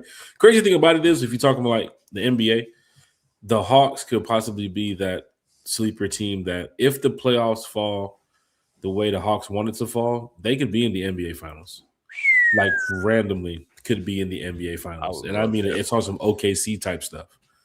You had said that in December we would have drug tested you. But if you look at really and surprised that they're struggling with the 76ers, the only team that I really had faith in the East was Boston because they had been there and done that. Right. But when you start thinking at the East, I had a whole conversation with my son about that. It's Boston and somebody else at the 2 seed. Nobody is going to surprise me. Raptors, Orlando, Cleveland, Detroit, Phil. It's not going to surprise me whoever the second team is in the NBA Finals. But that's how wide open it is. So I agree with you in what you're saying. It's that wide open. I mean, the Hawks, they go up 3-1 tomorrow. And I think Toronto, the way they're playing right now, Cleveland's going to go ahead and sweep them. But the way the Hawks are playing right now, they won. Raptors won last night. Now, they won. Raptors beat the dog out of them last night. Well, I fell asleep early. Oh, absolutely. Yeah. Oh, Raptors won that last night. Well, that's good to see. 2-1. So at least they have a little challenge over there. But some of these games are going to be going game 5, game 6. Otherwise, then maybe that Lakers series. Kevin Durant apparently is not playing tonight. No, he's not. Wemby is not either. Yeah, they're down 9. That could be a problem. Yeah, Houston's down 9, so they're probably going to get swept. So yeah, Markel Bell, 6'9", 346. That's that big tackle out of Miami. Miami, yeah. Yeah. Where's he heading? The Eagles. Philly. Shouts Philly out to believe Willie in the Dot. line. Yeah, they do. They do. Yeah, Shouts out to Kier. Willie Dot, man. Willie Dot says, "What's up, Big Low on panel? Says appreciate the chill stream, loving the analysis of what type of players we need. Happy with Avion. Cool if we got a wide receiver. Dun, dun, dun. That's a Superman chat. Shouts out to you, there, Willie Dot. Shout out to Willie. Yeah, Wembley got concussion. He's gonna be out. Yeah, he's Kevin Durant's getting. that's a bad one. Yeah, I forgot Wemby fell. Yeah, Got that concussion. and no lie, Portland. Tiago Splitter got this team playing pretty good. Tiago Splitter. Is that Circadian Slumber said we okay with a tight end? I think our tight end room is okay for right now. With Kyle and Hooper and what's the kid from South Carolina? Charlie Warner got Georgia. Charlie Josh Warner. Simon. So I think we're okay at the moment, unless they're looking for somebody else. And there's still a couple of tight ends out there on the free agent board. I know a lot of people were looking at if the Falcons would have traded Pitts. I don't see that happening now, but if they would have, Njoku is still out there as well. So the crazy thing about it when it comes to the tight end selection, Austin Hooper, Charlie Warner, even though Joshua Simon is elevated and he gets a chance to play this year, you don't necessarily need Kyle Pitts in some of these blocking roles because Austin Hooper and Charlie Warner should be able to do it for you. Right. So now you can put Kyle Pitts more into that receiving role and get him up the field. You want Kyle Pitts in space this year. That's one thing that's big for Tommy Reese. He's got to work Kyle Pitts into the targets that, Zach Robinson couldn't get him, kind of like that Bucs game. But yeah, you definitely possibly could look at a tight end in the later rounds. I don't think it's good right now for a third. If the kid from Indiana is your 7th round pick, that's actually a pretty good pick if you get him in the 7th round. So I think if it's a position though, Jack, that you're talking about, and I know I'm contradicting myself from what I said probably about an hour ago about any position. Tight end to me, with only 5 picks, would probably be number 6. Right. For me. Yeah. If you can get an extra pick, Falcons, and you want to use it on the tight end, then that's perfectly fine. If you go grab a safety right now, I kind of wonder, okay, what you get the safety for? It's because of, what Xavier Watts did last year, you're scared about possibly losing Jesse. I'd be a little nervous. I don't think they're going to go another corner right now, so we can take those two at the conversation. Offensive lineman is definitely still in play. You don't need a running back. You don't need a quarterback, so you can take those out of play. So offensive lineman, tight end could possibly be in play at the end if you do get an extra pick, or if not, you want to waste it on your 7th rounder. That's fine. Defensive line, defensive tackle, and linebacker. So we're kind of narrowing down the positions to what the Falcons need. If they go get a linebacker next, I wouldn't be surprised. They do need linebacker help, but wide receiver should be the move. And if you want to get extra picks, Ian Cunningham, trade the 79th pick, move back a couple slots. If you don't get Zachariah Branch, he gets selected. You got the kid from Missouri, I believe he's still on the board. You got Skylar Bell from UConn. You got some players that you can go look at too. So grab an extra pick if they can. But I would love to see Zachariah Branch be the next pick right here. If you can trade back, get value, and get Zachariah Branch, I'm all for it. So I'm looking here. It looks like we're 9 picks away. Okay. What's our best available chart looking like, Lo? Best overall. So our best available chart, you still got Jermaine McCoy on the board. 2 receivers up there. Yep. Zachariah Branch is free falling. Yeah. So what's up with Chris? Why is Chris so far? He ain't going nowhere. Mr. Officer. Mr. Officer. Ain't going nowhere. You do. You move. I'm gonna stand right here on the sidewalk. What you gonna lie me up for? Jaywalking? Sound like I need to go see that movie. Now, I'm not gonna lie to you. It did sound like kind of a ridiculous thing, but My only thing to him was just to say, "Bruh, hold it in for about one more One week. more week. Just one. You can You walk can on stand any your ground. sidewalk you want to. Like, stand your ground 1 week later, man. one more week. There you go. What's going to be surprising to me too, as well as we look at this, like what undrafted free agent is going to make the roster? Like what position are they looking for in that area? That would be crazy to see too, as well. Like we had some undrafted free agents in the previous years, that did jump on board with the Falcons, but even we had some guys that went to the practice squad and we wanted to see. So that's going to be interesting to watch, in the next couple of weeks, especially in the next 48 hours, because after the draft, they're going to go drop who they pick up on the UDFA. So I can't wait to see some of these. We had a lot of undrafted free agents that actually got significant playing time. Yep. Yeah. You Yep. had Kobe. Kobe, he was undrafted. Yeah. The offer came from Cousins' that. favorite. Yeah. The offer. Yeah. Kirk Cousins' guy, what's his name? Seals. Oh yeah, Seals. Yeah. Seals. Drummond got some time out there. Jake Hoop said we need a linebacker. We do need a linebacker. You can still get one. Yeah, we can take a look at the linebackers. I saw. Go back to it. I was just looking at it. So you got Dante Lawson, Harold Perkins. Where's the kid from Oregon? I can't see here. I was just looking at him. The kid from Oregon. Is he on the list? The linebacker? Yeah, Bryce Botcher. Right. Or Bocher. Bocher is actually a solid pick too as well. They went West Coast before on some of the defensive players, so I wouldn't be surprised if they get a guy from Oregon here. That'd be a good fit. Pair him next to Divine Diablo. I mean, otherwise than that, you got Josh Woods, J.D. Bertram, Troy Anderson. Do they play Jalen Walker more inside? Does D'Angelo Malone get more reps inside? Don't forget about Christian Harris now. Christian Harris too as well. You want Christian Harris more inside or outside? Oh, inside all day. Inside? Yeah, man.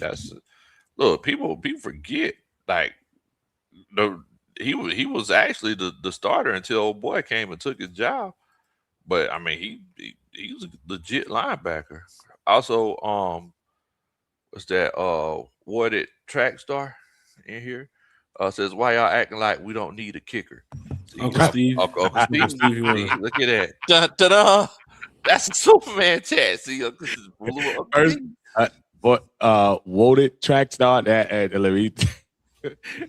What I was saying was, if we draft anybody, we can draft anybody except a kicker. We did get Nick Folk, and you can say what you want to say about Old Man River, but he has been accurate. And as we found out last year, he can kick it around. Mm-hmm. And matter of fact, I think he only missed like 3 field goals last year. Yeah, he was like 42 or 44 or something, or 45 or something. We could do worse. Oh yeah. Yeah, CJ gone, Agent Cheeto. He just left. Yeah, he just left. Just came on. Look, Meat said the same thing. Jennings Dunker. I'm telling y'all. It's got to be the move coming up here in like what, 4 picks? How many picks we away? We got 6. They're on 71, right? Yeah. If you respectfully, now you want to go back. You took Avion with your second pick, with your 49th pick. You took Avion. If you're looking at best player available right now, country, for what you need, it's Zachariah Branch. If I'm looking at the best player available right now for what I need, I'm taking Jennings Dunker. Jennings Dunker? Yes, sir. The best run blocking offensive tackle in this draft. Yes. 1,000 times yes. Yes. I love the way that boy run blocks. Oh my goodness. But the thing is that a lot of people said that with his footwork, they think since he's such a mauler, they think that he'll be more of a guard in the NFL. So I don't know, but basically what it is Caleb McGarry reincarnated. Mm. That's pretty much what it is. I mean, he's Caleb in his prime. yes, legit mauler, 2-time hay bale toss champion. I mean, Sheesh. come on, Bo. Man. Okay. Yes. That look, Uncle. I don't know if you ever had a chance to look at his tape. You could take a look at it over there if you want to. Throwing the the bale of hay. Just run blocking. He is legit. He is legit. Hey man, I'm down. I'm down. What about you, what you think? With the guys available right now, who you think would be the best fit for us? No, I'm not gonna lie to you. I like the idea of possibly getting Zachariah if he's available, but it's not gonna hurt my feeling. I position wise, I wouldn't mind seeing a wide receiver at this point. I think it's a little deeper for the defensive tackles right now. No need for everybody to lose their mind if we don't get a defensive tackle right here. But I do like the idea of possibly getting you're not going to have a difference maker wide receiver, but we do need a quality wide receiver. And I think we can probably get that in right now. Even the crazy thing, there's still a couple wide receivers. Let's just say they miss out on Branch coming up here, and they do go linebacker or defensive tackle. There's still a couple wide receivers you're going to come back tomorrow and possibly grab. Ted Hurst could possibly still be unavailable. I mean, he still could be available on the board. The Chris Brazell guy from Tennessee might still be available to be on the board. Skylar Bell from UConn could still be out there. Even Jacoby Lane from USC. Like, there's some players that they want to look at down the line they can. I do think they select a wide receiver in this draft. Would love for it to be Zachariah Branch here coming up. But if they trade, if they decide to go a different route, there's still wide receivers available. My next three options that they're going to probably look at is wide receiver, linebacker, and some part of the defensive line. I think that's the next three position groups that they're trying to address here. And they're picks away from grabbing a solid wide receiver. Zachariah Branch going to the Bengals would be nasty. So I hope that doesn't happen. Well, I will say this right here. Washington Commanders just took a wide receiver, and it wasn't Zachariah Branch. They took Antonio Williams from Clemson. Antonio Williams from Clemson. Over Zachariah Branch. You know, it's funny. There was another receiver that jumped over Zachariah Branch earlier. We were talking about it when we first started the show. Can't remember what name it was, but we were kind of surprised to see that he jumped over Zachariah Branch. So Antonio Williams wasn't number one on the board for ESPN's rankings, but they went to go get him. Malachi Fields is still out there too from Notre Dame. These could be day three guys for the Falcons. Or the Bengals took a cornerback, that Takario Davis kid. The 6'4" guy? Uh-huh. Damn. Yep. They sure no took him off the board. Yeah. We'll see him in Spain. Corner success, wouldn't go running back.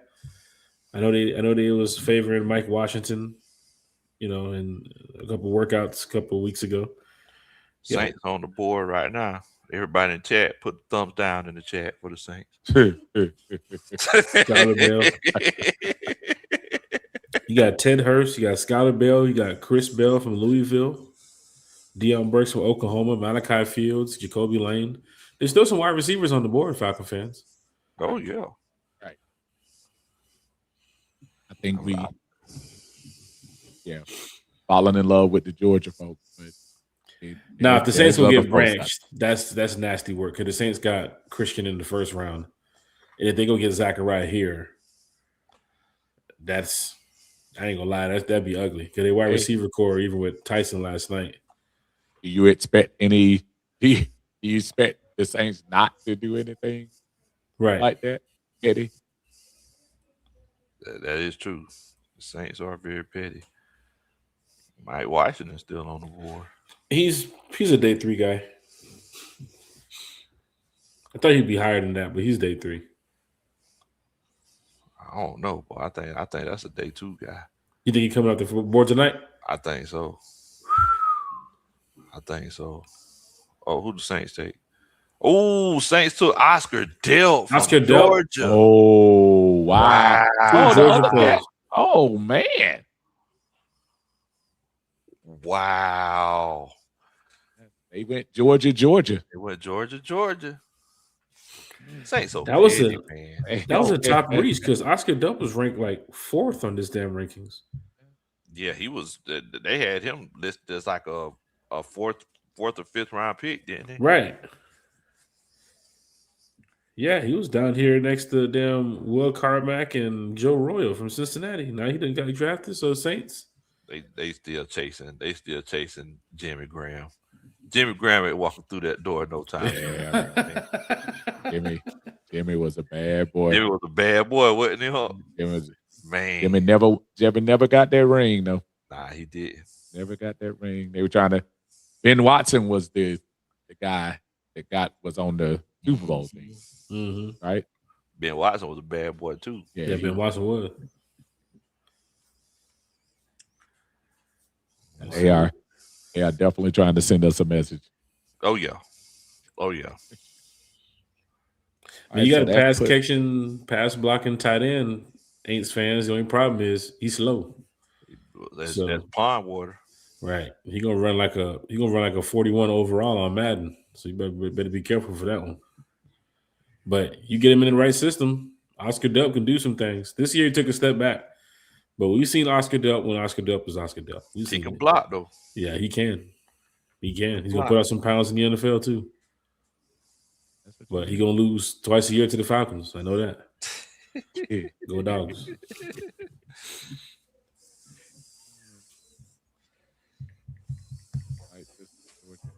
We're almost there. So the Falcons don't trade. Let's just say they keep the course and they stay at 79. That's it for the night. Yeah, that's it for the night. Falcons got to come back tomorrow. Hopefully to trade the 4th, the 6th, and the 7th. They don't have a 5th. No, they don't have a 5th. Yeah, no 5th. So they got to look to trade the 4th because anybody trading Malachi Fields to the Giants. That's a nice move for them too. All right, there, bro. 2 receivers jump up over Zachariah. Yeah.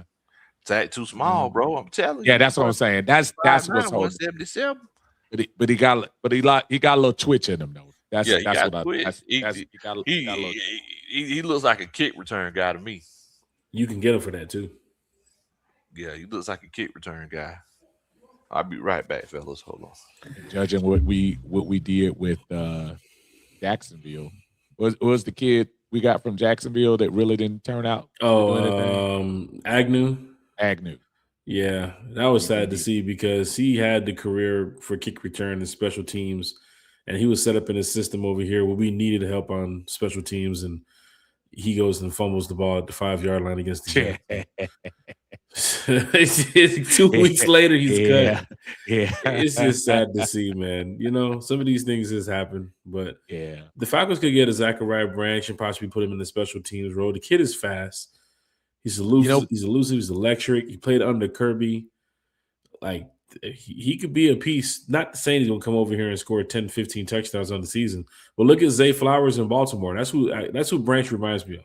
Yeah. Zay Flowers. Yeah. Zay definitely feels a role. I like Brazel, though, out of Tennessee as well. I don't want to understate him. He did a good job for Tennessee last year as well. Mm-hmm. But, yeah, I do like Zach. Look, Lord knows I don't want to see too many more screens from an Atlanta offense, but I did see him do some good work with Georgia with some of those screens and just being able to, like I said, got that little twitch with him. Jeremiah Smith is still in school, man. You talking about? Jeremiah? Are you talking about the wide receiver? Jeremiah Smith is still in Ohio State. Chris Brazel. Yeah. 62 receptions, 1,000 yards last year, 9 touchdowns. Sir. And I think he lit us up pretty well,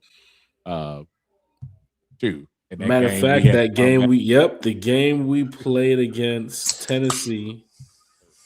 Matter of fact, which game was that? Here we go. Game 2 or 3? It was early in the year. Yeah, he had 6 receptions for 177 yards for 3 touchdowns. 3 touchdowns. He was Yeah, cooking us. he was the one they were just literally throwing the ball up and Yep. Oh, talk Chris Brazzell. Yeah. killing us Yeah. against Georgia.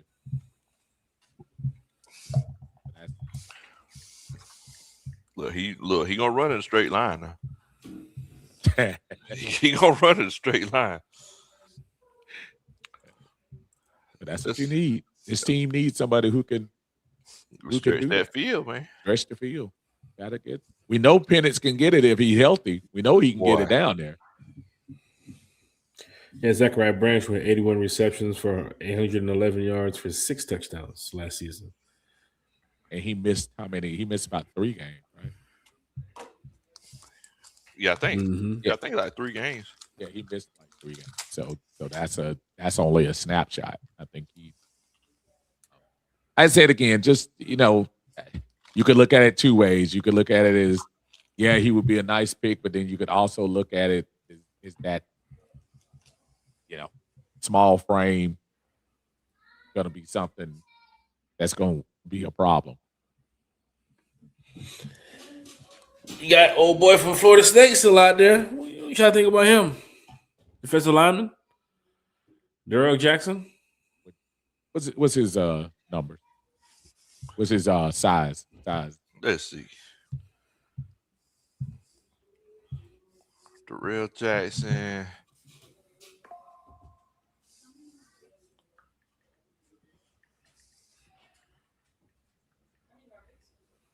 I think we got like 4 picks for our pick, baby.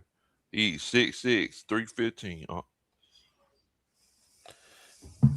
Yep. His overall grade in 2025, if people like the PFF stat ratings, he was a 74.4. There we go. See that? This is the 9th best defensive tackle. Well, again, as I said before, it's not, you're not choosing from AP All-Americans at this point. Exactly. Just trying to fill some slots. Right. Build up his Caleb depth Douglas. chart. Caleb Douglas? That's the He was second high. wide receiver they taking, ain't it? That is. Okay, it is. Okay, I thought it was. Yeah, Yeah. I think so. Can they take one? Yeah, they got somebody in the first round to help out with Malik Willis. No, they got the first round they got that offensive lineman did. Oh, first round, yeah. Second round, they got the wide receiver, right? They got the cornerback. I'm sorry, they got that cornerback the second round. All right, I think we 4 picks away, fellas. 4 picks away, y'all. 4 picks away. I'm gonna tell y'all. I don't know if we're gonna get a defense tackle, y'all. I hate to be the. It's gonna be a lot of people. I hate to A lot be of people hurt. I don't think we're gonna get one.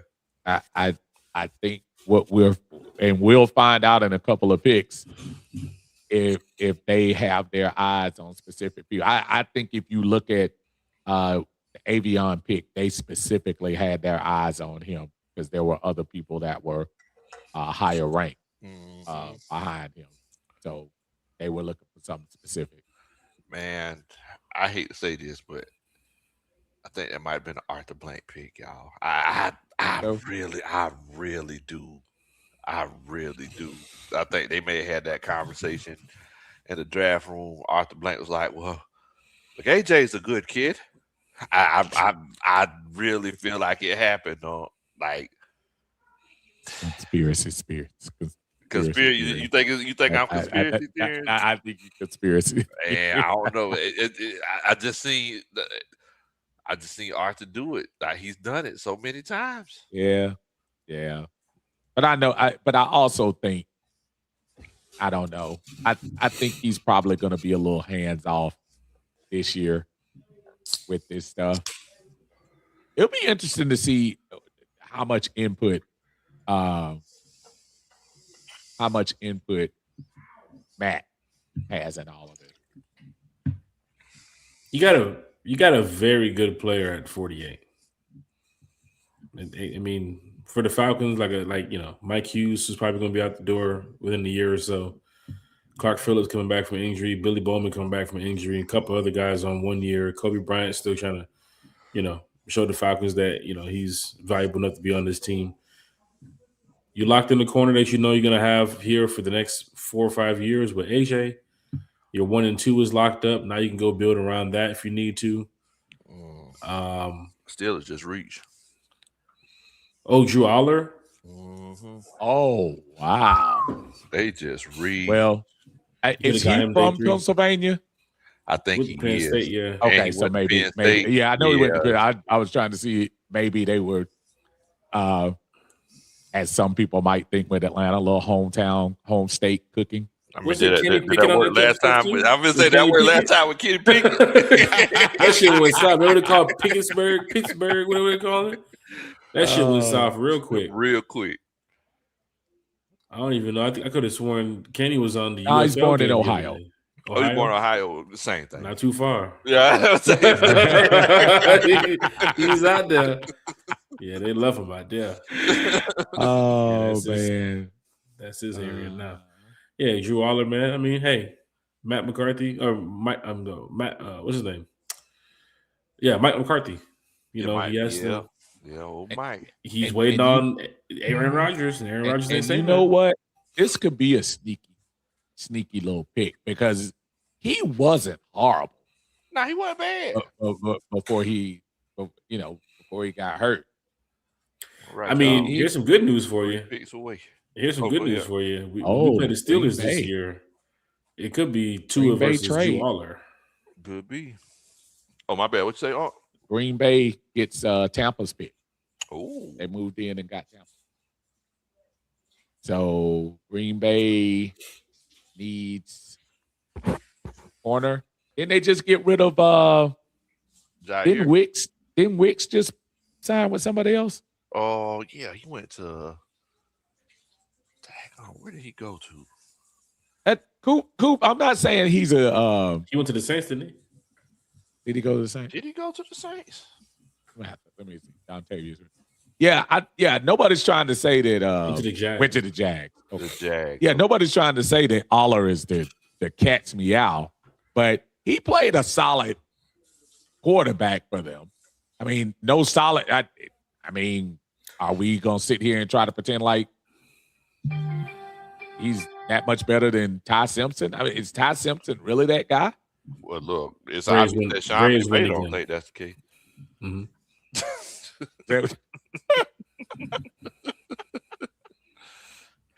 Hey, come on, y'all. Come on. Sean McVay probably in the chat right now. No, he's not that guy. Yeah. Come on, man. Yeah. He said Ty Simpson's trash. He is. Listen, that's what I'm trying to say. There are no look, dude. Mendoza is not. If Mendoza came out, if we keep it a buck, if Mendoza came out in the draft with Caleb, Drake, oh no, he may have been fourth or fifth. Maybe. Chris McClellan, another defensive tackle taken off the board. Okay. That's the guy from Missouri. Up to get him. Yeah. Missouri do got some good defensive players though. Missouri is yeah. Yeah, their defense has always been that wasn't the problem last week. Well, you know what they've been doing here lately, right? Okay. So they passed a rule in Missouri that if you play high school football in Missouri and you go to a Missouri college, you're eligible to get NIL in high school. So a lot of kids and parents have been moving to Missouri, just playing high school ball in Missouri and then going to the University of Missouri. That's why they've been getting so good here lately. Oh, nice. Oh. That's one stadium, low-key, I wanted to visit when Georgia plays on the road. Like, Missouri's environment is pretty loud up there. They get lit in them night games. Mm-hmm. Did they hold Georgia in check for a good little bit in the game last year? Yeah. Yeah. They had them against the ropes for a minute. Yeah. Kerry said, let's take a wide receiver right here and get big citrus in the fourth. Let me cook. Okay, Kerry, I hear you now. Falcons on the clock. Nope. We got Colts first, and then us. Yeah. But the Colts pick is in. So we come. Well, if the Falcons want to trade, it has to come up now. They want to trade back. Come up now, exactly. Right. So we love to see that happen. Anybody thought we were going to make some trades today? I might want to give up.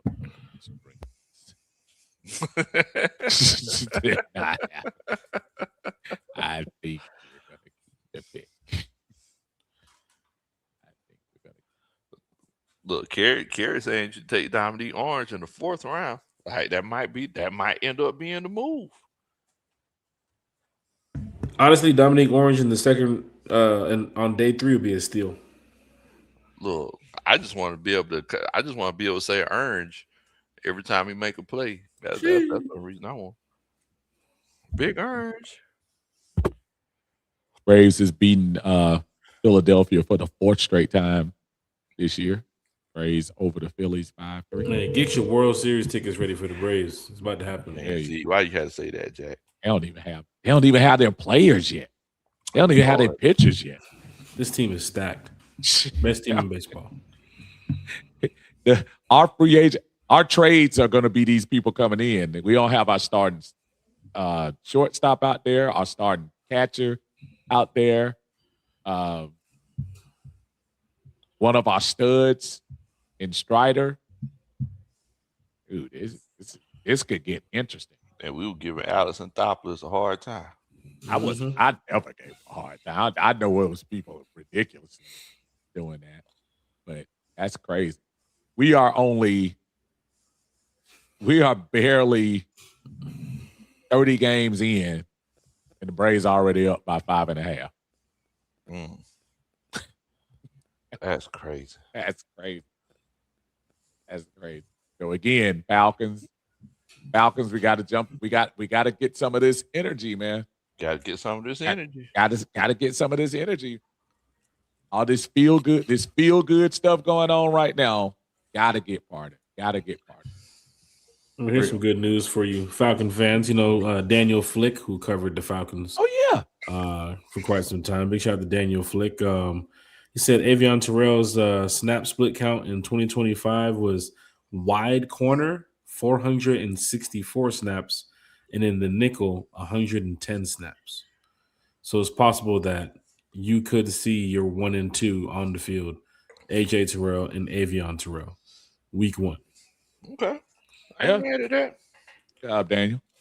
Because at this point, Mike Hughes and some of the other guys have to know Avion is going to be here for the next couple of years. He's going to play. So it's going to be a camp competition battle for a couple of those guys in a matter of weeks. And that's why, you know, it's fun being a Falcon fan around this time of the year because you get a chance to watch all this take place. Going to training camps. And what's up, Steve? And I'm sorry, Jack. Nobody wants to listen to this part of it, but the financials ought to be really good too. As a 2nd round pick. Yep. You're not paying him buku money on a large guaranteed, a lot of guaranteed money in the 2nd round. I think that's going to look real good. I think with 17, 18 million right now for the Falcons, you're walking out of here probably with like 12 or 13 million in your pocket. Like, you're not paying big money for some of these guys. And they're going to play their heart out for the Atlanta Falcons. But Avion is a good pickup. This next pick for the Falcons, it should go offense. I'm sure if they're paying attention, if they see what we're doing here, we need some more wide receivers, man. We really need to get the field, like, not only with home field advantage, but just in our position to score and move the chains, get these first downs, make it easy on whoever the quarterback is for us. But we need some players back there, too. There was a lot of free agents still available, veteran free agent wide receivers. They could have just grabbed a couple and let us know they wasn't going wide receiver this draft. But after Dotson that they signed, they just kept it quiet for wide receiver. They have to get one right here in this draft. And they could be seconds away from picking one. Colts just took safety. Dude, why is Pat McAfee up here doing that? I can't stand Pat McAfee, boy. Dude, I am so over this dude. And I like his podcast thing, the ESPN thing. I can watch him probably more, not just him because he got a whole crew. I like that better than Stephen A. Smith every day. but he's borderline getting annoying. It's starting to become overexposure. Right. Little too much. We are Okay, bro. on the clock. Okay, good job. Let's go. We are Let's on go. the clock. Let's go. Let's go. Wow, they talking about Avion Terrell will be wearing number 20 like Brent Grimes. Ooh, That's that cold. 20 gonna look good. That's cold. 20 and 24 out there. Man, you can't beat that. Hey, Zachariah Branch, Ted Hurst, Bryce Lance, Chris Brazil, Skylar Bell, Chris Bell, How Michael Deion Burks. turn to make 2 picks? Like how you announce a 2 picks? no, they did. He was announced as the second day. Okay. So, just like Pat McAfee came up there Zachariah twice. Branch Oh yeah, is coming There to it the is. Atlanta Falcons. there it is. What? There it is. Let's go. So Let's go. Now we Yeah. know, Falcon fans, why they sent that large group down there. wow. When they go check on the boy, they go And- check on the kid. and I think they would have gotten Kristen if the Saints didn't grab If him. the Saints didn't Yep. grab him. I think they had. I think the Saints Alright. had an idea We they just- were gonna grab. All right, we just need him to know. Ain't no cops in there, so cool. Jeez. We cool. We cool. Don't stand still on the sidewalk on peace. Branch is reported as 5'10". Who said that's what they're reporting him as? 5'8". Yeah, he got a little. Got a dog in the house. Yeah. Got a dog in the house. Got a guy who could definitely Yeah. scare some defenses. He reminds me of Zay Flowers. Look at the combine. Look at the tape. Look at the footwork. All right. His kid can make some noise here in Atlanta. Now you're going to be in situations where you get Drake and even That right Dotson, there. Pitts, and doggone Zachariah Branch on the field. You're going to scare some defenses with Bijan in the backfield. Well, That's what you need. I'm gonna tell you something, Jack. Look, Unc called this one because Unc said he think we could get Zachariah Branch in the 3rd round. Mhm. He called it. Yeah. He called it. Dude, it's a really good move for Atlanta. You got somebody that can stretch the field. You got somebody that can, yeah. All right. Okay. Something else that gets on my nerve. the rapper friend that wants to be right next to you, and whether that's your brother or not, and I'm like, yeah, bruh, it's not your moment, man. You're the brother. It's different with the Avion thing because at least AJ wasn't being overstated. He wasn't, overhyping him like he was. Again, I don't like that. But shout out to Zachariah, man. I love the move. I like the 2 boot, dude. What y'all think, man? I like the 2 picks today. Well, look, everything that everybody had been talking about all off season is not true. You got 2 guys that play farthest away from the ball as possible. Because everybody was talking about, we getting guys that we're gonna be the trenches. It's all about the trenches. Like, and here we are. First 2 picks that play closest to the sidelines that you ever could think of. Falcons will gas you up on one thing, and do exactly the other. The Atlanta totally Falcons, opposite. They rather do a handstand in a barrel during a monsoon than tell you the truth.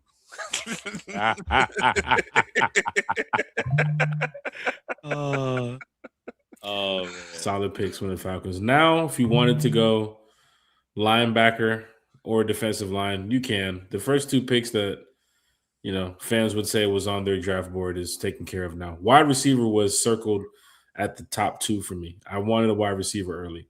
Falcons did that. Got the corner. That was like my alternate position group I think they were going to go with. Like, if they was just going to stay with 5, corner was like my 5th. Corner, tight end. However, if they was going to trade back, then of course you can do whatever you want. But they got a corner that's going to be a starter. They got Zachariah Branch, who be on that field. Could be a special teams guy too as well.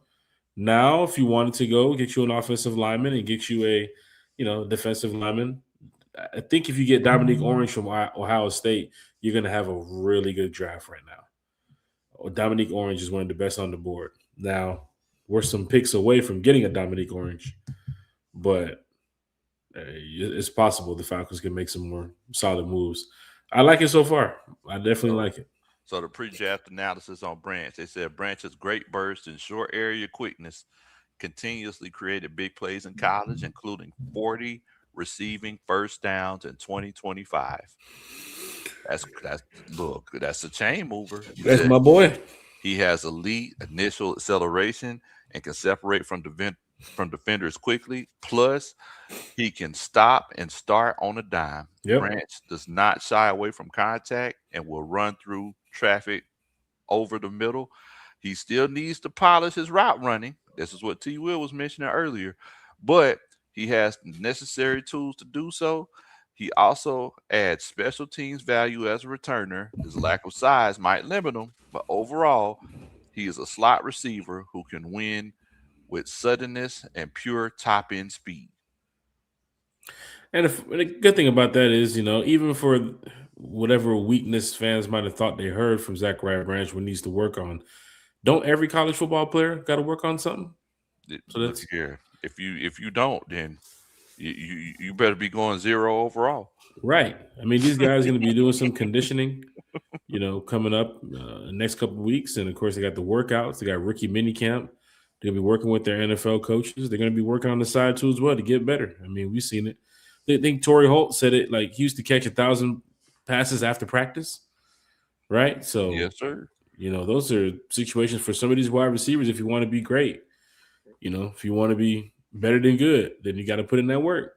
Got to put in that work, Bo. Zachariah Branch knows with an offense that's going to be on time, clicking, Tua or Penix, however it is, you got to be in your spot in 3 to 4 seconds. You got to get there. So route running has to clean up for Zachariah. The one thing I can say about Zach in college, go look at his tape like all season. When he was open, he got himself open. Like Zachariah Branch was that dude in college. 40 first down catches, bro. That's pretty big, bro. I mean, a lot of people need to. Kyle Pitts, you can say, can probably need to work on his route running. Everybody in the NFL has something to work on, but Zachariah Branch, that's a good pickup in a wide receiver room that needs some assistance. That is a really good pickup from the Atlanta Falcons tonight. Proud of him. So everybody in the chat, y'all let us know on a scale of 1 to 10, what do you think about this Zachariah Branch draft pick? Oh, tell me what you thinking, man. I was about to tell you, but I see some more breaking news. They sent a Waymo car to Casey Washington's house, and I don't know what that means, but they didn't even send the full. They sent the full thing. They sent them on one of those automatic cars, the driverless cars, to his house to pick him up. So, wow, that's rough. That's rough. I like the move, brother. I like the move. I like I like Zachariah in that spot. I can see him doing some more things, being that slot, running around. I really think he can be.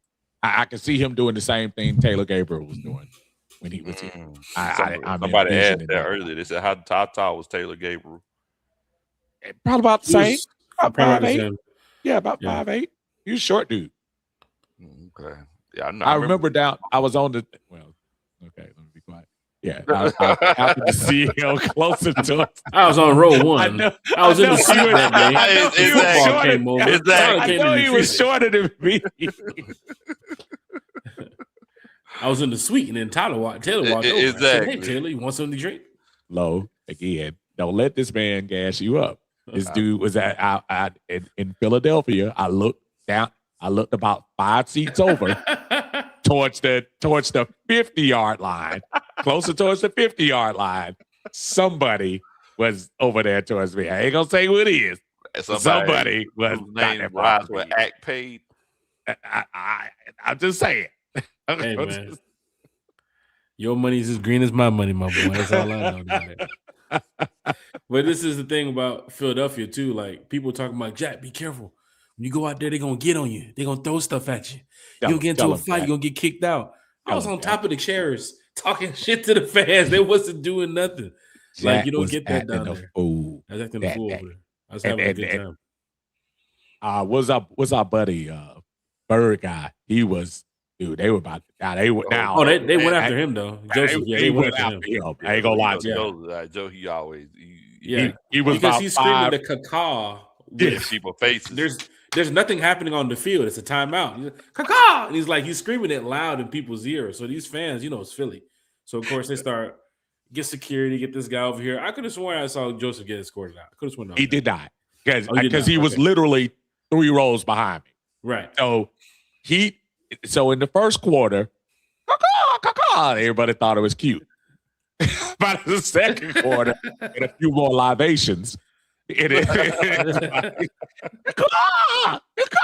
Then we started coming back a little bit. And by the beginning of the fourth quarter, it was shut the F up. Yeah. Sit your blood. Sit your blood. And then he started, if you've been around him, he could get rowdy with you. So Exactly. by the end of the game, Jack is absolutely right. They were wanting pieces of him at the end. But he made it all the way through. Man, He made it all the way through. Because I got video of him and I at the end of the game celebrating at the end. He I'm did. telling you, it's fun going to these away games, Oh, that man. was Like beautiful. you're not in Atlanta no more. You're in somebody else's city, somebody else's stadium, and you creep away with a win walking out of there. Like last year in New Orleans, man, we had them sick in there. it's a good feeling. We had them sick, It's and they couldn't good believe we came feeling. out there and swept them. Couldn't believe it. Yes, That sir. Minnesota game for me last year. Oh man, That was pure. Dude, I was scolding at the end of the game, and them cats didn't want nothing to do. Now they were a little bit more timid, but that was And you know what's the beautiful- crazy part about the Vikings fans that fans don't understand that's never been to these games? The Vikings probably have one of the loudest fan bases in the NFL. Yes. Like that stadium gets uncontrollably loud for no apparent reason. Louder Like, it is than built Philly. away. louder than to- Philly. Yeah. I- Yeah. yes, Yeah. Louder than Philly. And when they do that horn, that woo, when you hear that horn come out, oh my gosh, bro. It's loud in there. And those fans get to their seats on time.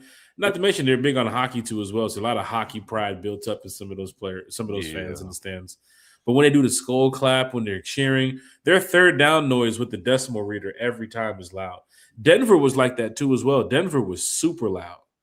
Because they rumble their feet and they usually say, "That's a third down." And then the fans would go, "Incomplete pass." They all scream it at the same time. man. So it's when you get that type of that fan response where everybody's doing something or saying something at the same time, it does get pretty loud in there. So Man, it's crazy. And we got a Superman chat. Right. Georgia Clay Trey. He says, Branch reminds me of a combination of Ray Ray and Darren Sproles. Ooh, wee baby. Da da da. That's a Superman chat. And speaking of Zachariah Branch, we have Nostradamus Carey in here. Carey, what's going on? I'm hearing that you're going crazy on Twitter over there. Like what's going on, Carey? How you guys doing? what's up, Hey, Kerry? Carrie, how are Hey, you? hey to every no one except for Uncle Steve. What in the world? Hey, Carrie. See, Uncle Steve was imitating you. I said, hey, you don't No, she heard it. do that. I She said, you don't do that, Uncle Steve. Panthers just He got already Chris knows. from Tennessee. They got Chris Brazzle. Yeah, Who was they're that? having it. I The love Panthers. you. They're having a decent draft. So are the The Saints. I mean the Aints are honestly yesterday they sucked, but today like they're cooking, honestly. Yeah, they are. They are. Speaking of cooking, Kerry, how do I turn off the oven? Do I press the button to the right of the red You circle? should know. You're the one experienced with cooking and cleaning, not me. Oh man. Hey, man. So I got Zachariah Branch's PFF numbers pulled up here. So last year he had an 82 overall grade. Played in 14 games, 81 receptions, 811 yards, so 10 yards a catch. That's pretty good. 6 touchdowns. Um, Look, I mean, he pretty much maxed out at almost every category. Um, Yards per route ran 2.57. That's almost elite. Contested catch rate, even though he's small, we've seen him catch a lot of contested passes. Um, he eats in man coverage. It's pretty much elite. 87.5 grade there. It's looking like we got our chain mover, Got guys. to steal right there. And all Gunnar Stockton had to do was hit him on that 3rd and 1, and we would have been a totally different team in that Ole Miss game. But this is the guy, and I see somebody compared him to Ray and Darren Sproles. I'm gonna give you a better one. Zachariah Branch is closer to like Tavon Austin. Like Tavon was that guy for special teams, and of course what he can do in the slot.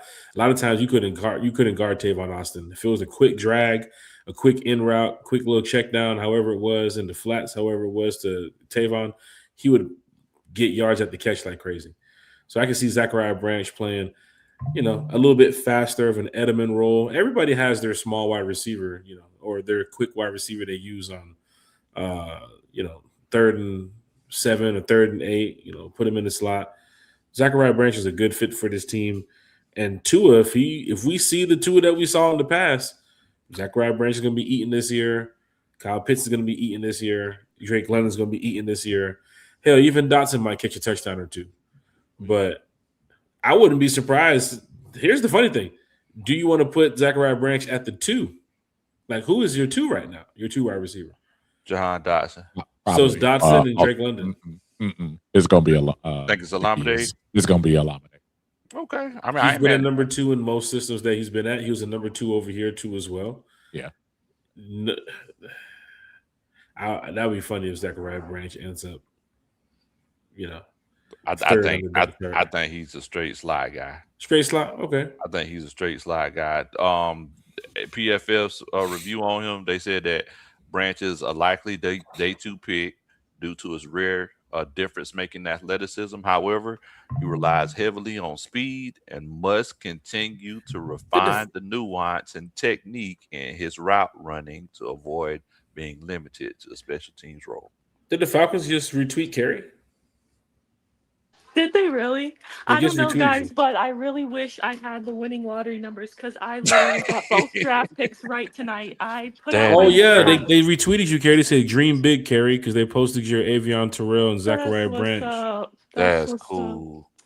Yeah, because I put out my one and only mock draft for tonight, right as the draft was starting around 7, and I put let me dream or, dream. I forgot what I put. I dreamed something about, let a girl dream because I felt like this is my ideal draft pick.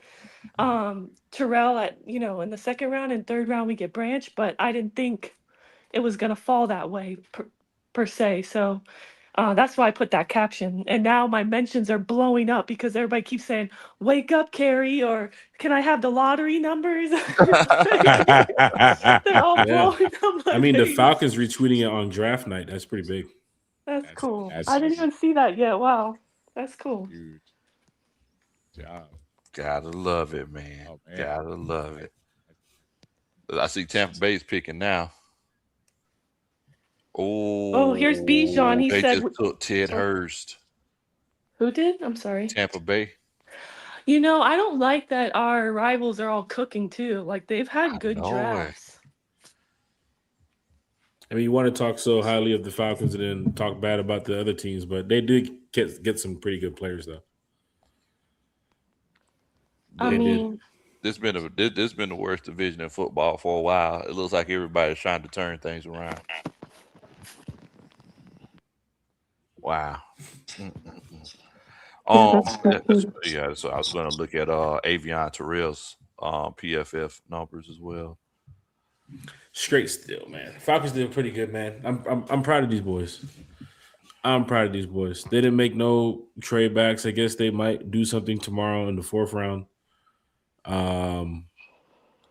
Would be surprised if they move back up again right now, but 5 picks seems like that's what they might be going with.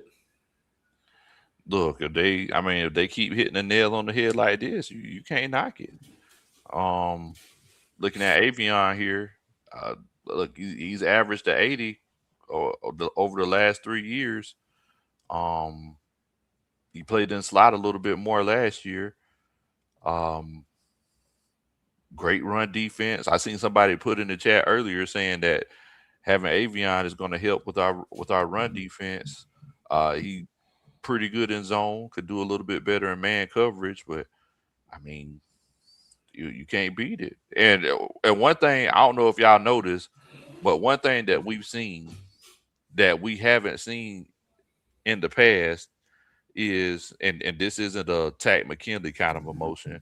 Like we seeing raw emotion for the guys that's gotten drafted tonight. Like it's been raw emotion, them acting like they're happy and ecstatic to be Atlanta Falcons, and that's all you can ask for, right? For these players, they've been through a lot their whole life, from pee wee football to rec league to pound for pound to doggone middle school, high school, then college, and now they get their moment. I know Avion Terrell is excited about this moment, playing with your big brother, That's right? crazy. Following in his footsteps, like literally following in his footsteps from high school to college to now where he is now. This is so cool for them, and not to mention he's a good player. So if he Exactly. comes out there with the Avion Terrell that we all have seen, and of course, not only being coached up by his brother, but being coached up by Kevin Stefanski, and of course, what they got going on over here with this team now. This is going to be big for him. This is going to be big. Yep, Zachariah we got a Branch Superman days chat. Come ago. on. Oh, go ahead. Yep, Yeah. we got Superman chat from Big Boy Brewski. Says, "Good evening, fellas." So he says, "So far, I'm liking the picks, bro." Dun dun dun. That's a Superman chat. Appreciate that, Brewski. But I'm sorry. Go ahead, Jack. No, I'm just saying, this team so far is looking good. Zachariah Branch was probably looking at his draft stock a couple of days ago due to him being arrested. How would teams look at it? And then his situation now, he ends up in Atlanta. He's a Georgia guy, so I'm sure he's going to bring a lot of fans from the University of Georgia to come watch him. Now you got Jalen Walker and you got Zachariah Branch on the team. Yeah, yeah. Charlie Warner. Charlie Warner, so it's good to see that too as well. The Falcons, honestly, you still got Dylan Everett and a couple more guys on the board. You never know what the Falcons can do. Never know. You never But know. I'm happy about these moves that the Falcons made, and let's just see what tomorrow holds now at this point, because Falcons did their thing. I love it. You beat it. Tomorrow we get big citrus. Then we're really cooking. Well, Get look, the kid from Ohio State. It's gonna be a problem. look, if you said it, Kerry, I gotta take it seriously now. I gotta ask Jack, Mr. Parlay over there. I'm like, man, how much would I have won if I would have put that on a parlay? Yeah. Because that's know. probably pretty good, honestly. You honestly could have won a lot if it was in Vegas. Depends on what the odds would have been. Yeah, But you Isn't probably putting that down. most right? absolutely, especially Mhm. second round and third round. Oh, Right. man, Yeah, that's Oh. crazy. that's Uh, crazy That is odds. crazy. I'm so happy it worked out. Not just obviously for getting it right, but more so like I think they're both really great picks for us. So that's why I'm really happy. Yeah, Was the Zachariah Branch and Matt Ryan pick? I don't know. Question. That's a Mm, good question. Good. That's a good I mean, question. it surprised me. I didn't think we were gonna take a wide receiver. I'm surprised. You got Really? a Yeah, I former didn't think we were gonna cornerback take of the one. Atlanta Falcons looking at his offense saying, if we get Zachariah Branch, we can really get some yards here. We can really help out Tua. We can really help out Penix, a guy who's going to be here for a couple years. Oh, big Good citrus luck. off the board, Kerry. So Oh wow, did he just get taken or when? he must He have just was. got taken. Wow. Who's Okay. that? Orange. Dominique Orange. Orange. from, Oh, orange. Yeah. Yeah, I was hoping to get him in the fourth. That'd be awesome. Dang, let's see where he went. Mm-mm-mm. Well, look, I ain't gonna keep it. I know Uncle Steve got a full day tomorrow, and shoot, I ain't gonna lie, man. I worked like a dog today, or at least tried to. So I ain't gonna be able to keep up with y'all too much longer. But I will say it was a good day for our Atlanta Falcons. So look, Kerry, you got anything that you want to say before we shut it on down? No, I just want to say Like, I'm really excited about the season. I think the picks were great, honestly. And if you guys get a chance, since we're wrapping it up, there's not really time, but if you get a chance, Tori McElhaney put out a tweet with a quote by the Clemson head coach as well as the cornerbacks coach, and high praise for Avion Terrell. So highly recommend go and check that out. Yeah, definitely. Definitely. Jack, what about you? You got anything that you want to say? Big shout out to the Atlanta Falcons.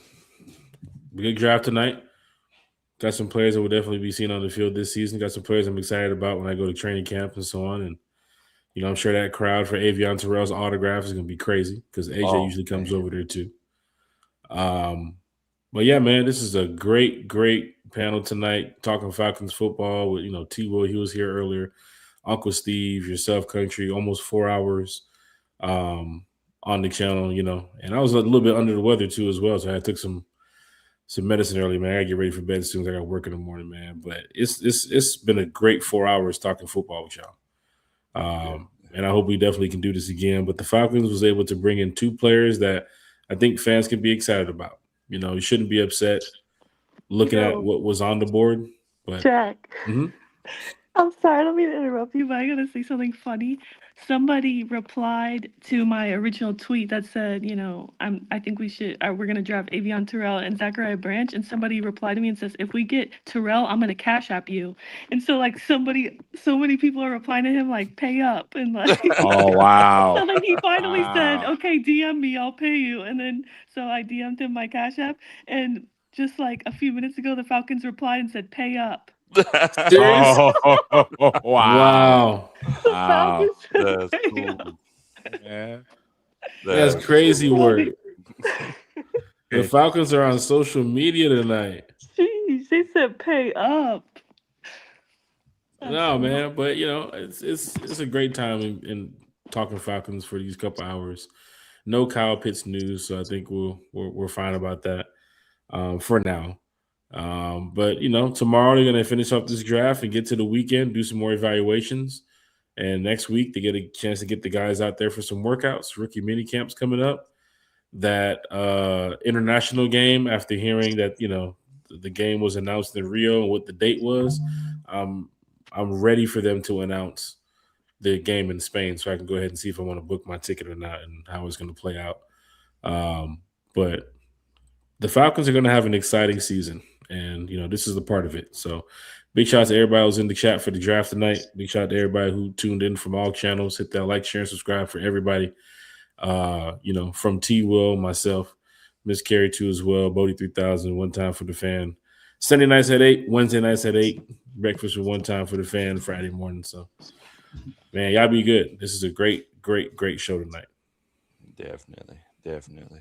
And, Jack, and I definitely appreciate you coming on. And I'm glad that we got a chance to get through this and like not butt heads, especially after you didn't pressure wash the patio like you said that you were going to. But now that the draft is over with, and now it's back to business tomorrow, right? I know you said you had to go to work tomorrow. I'll see you tomorrow at 8. That's tough. Oh wow! It's supposed to rain tomorrow too. Look, rain, on his card it said rain, sleet, or snow on. So I mean, you need to get on over here. That's tough. Oh man, that's tough. Well, you got anything you want to say, man? Man, Lo, I appreciate you, man. As always, man. Always nice to be on the panel. I'm gonna take Carrie with me to Vegas next time so we can try to win some money. Let's go round and she picking it like that. That's cool. Jack, always pleasure, my friend. Doing this stuff with you. I just say, as I was talking about before we even drafted anybody, man. Look, you probably couldn't go wrong, in my opinion, wherever you went. I think we got 2 needs, and happen to be 2 guys with local ties, and that's a good thing. I think there's nothing that anybody's going to tell me that was horrible about these 2 picks today. And look, they're Falcons now, folks.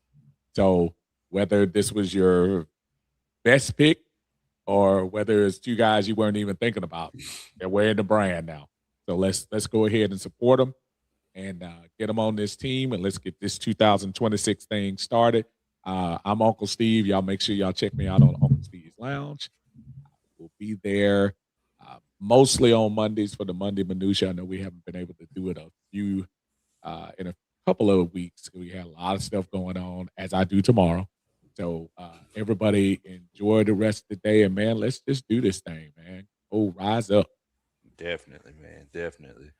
Before we shut it down, I do want to shout out all the super chatters. Thank y'all so much. The Dwayne Ruffins, Willie Docks, let's see, Kerry. Thank you so much, Kerry. We had Willie Dock again. They also had Warded Track Star, Georgia Clay Dre, Big Boy Brewski. Much love to my brother Brewski, Georgia Clay Dre. Thank you so much. Wait a minute, Vincent Moore. Looks like he just sent he that just one. put that in. Yeah, he said it's a great time to be a Falcons fan. Dun, dun, dun. That's a Superman chat, brother. You have no idea. It's definitely a great time to be a Falcons fan. We definitely appreciate it, and we enjoy each and every one of y'all for coming on and chopping it up with us. Look at here, it's a we still got one more day to draft left, and we got our Hawks tomorrow, so hopefully we continue on, and this continues to be a great weekend for Atlanta sports. Kerry, I'm going to let you know I'm not going to pay you since you're famous now for coming on the show. But yeah, we always have a great time. Thank y'all so much. I hope y'all take care, man. Rise up, 8 times down. Rise up, rise up.